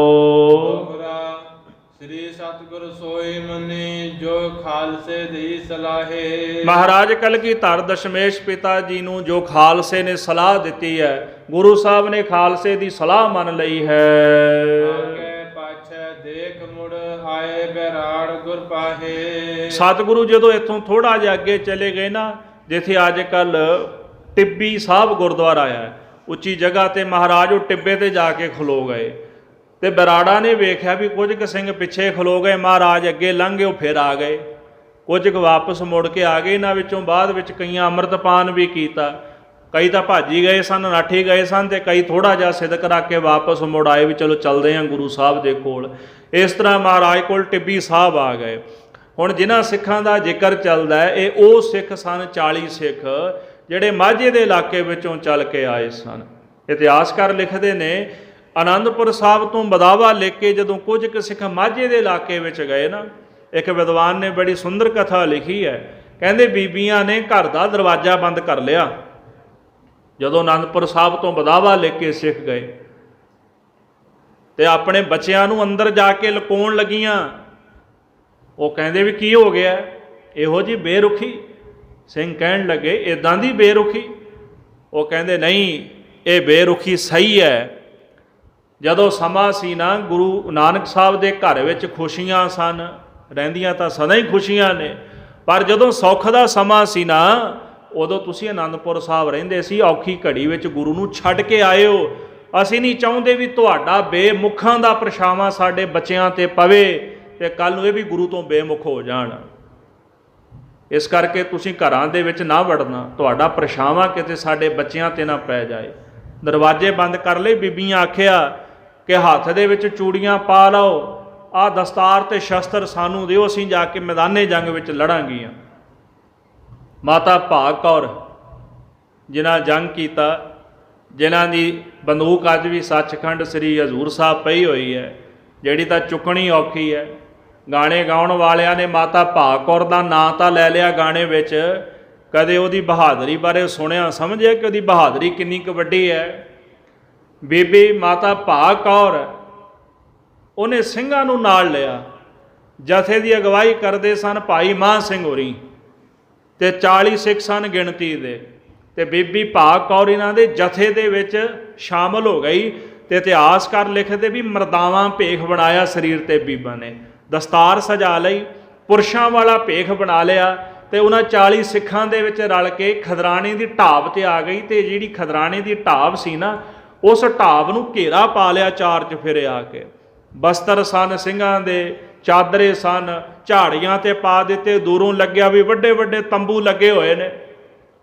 ਤੇ ਸਤਿਗੁਰੂ ਟਿੱਬੀ ਸਾਹਿਬ ਜਦੋਂ ਚਲੇ ਗਏ ਨਾ, ਤੇ ਜਿਹੜੇ ਸਿੰਘ ਕਹਿੰਦੇ ਸਨ ਮਹਾਰਾਜ ਤੁਸੀਂ ਅੱਗੇ ਚਲੇ ਜਾਓ, ਅਸੀਂ ਜੰਗ ਕਰਾਂਗੇ, ਉਹਨਾਂ ਸਿੱਖਾਂ ਨੂੰ ਮਹਾਰਾਜ ਨੇ ਪੁੱਛਿਆ ਵੀ ਪਿੱਛੇ ਕੌਣ ਨੇ? ਕਹਿੰਦੇ ਮਹਾਰਾਜ ਮਾਝੇ ਦੇ ਸਿੱਖ ਆਏ ਨੇ। ਗੁਰੂ ਸਾਹਿਬ ਕਹਿੰਦੇ ਕੋਈ ਨਹੀਂ ਭਾਈ, ਹੁਣ ਆਪੇ ਸੰਭਾਲ ਲੈਣਗੇ।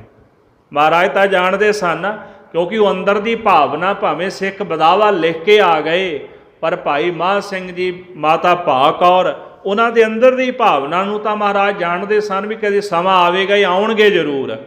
ਜੇ ਬੇਮੁਖ ਹੋ ਗਏ ਨੇ, ਸਮਾਂ ਸੀ, ਚਲੋ ਕੋਈ ਗੱਲ ਨਹੀਂ, ਕੋਈ ਖੇਡ ਸੀ ਪਰਮੇਸ਼ਰ ਦੀ, ਪਰ ਸਤਿਗੁਰੂ ਜਾਣਦੇ ਸਨ ਵੀ ਇਹਨਾਂ ਆਉਣਾ ਜ਼ਰੂਰ ਹੈ। ਪੁੱਛਿਆ ਵੀ ਕੌਣ ਨੇ? ਮਹਾਰਾਜ ਮਾਝੇ ਦੇ ਸਿੱਖ ਨੇ।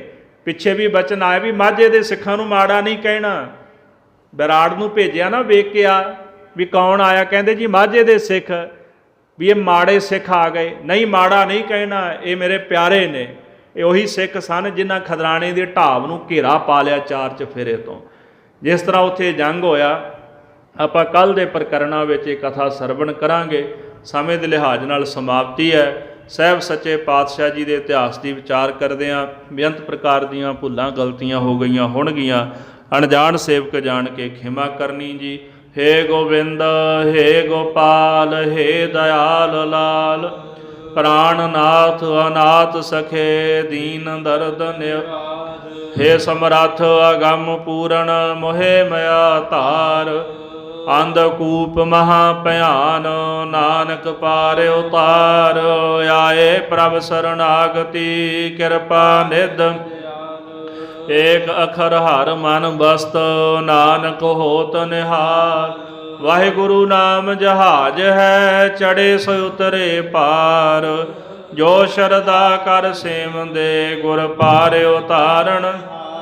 ਜੋ ਸ਼ਰਧਾ ਕਰ ਸੇਵੰਦੇ, ਗੁਰ ਪਾਰ ਉਤਾਰਨ ਹਾਰ। ਵਾਹਿਗੁਰੂ ਜੀ ਕਾ ਖਾਲਸਾ, ਵਾਹਿਗੁਰੂ ਜੀ ਕੀ ਫਤਿਹ।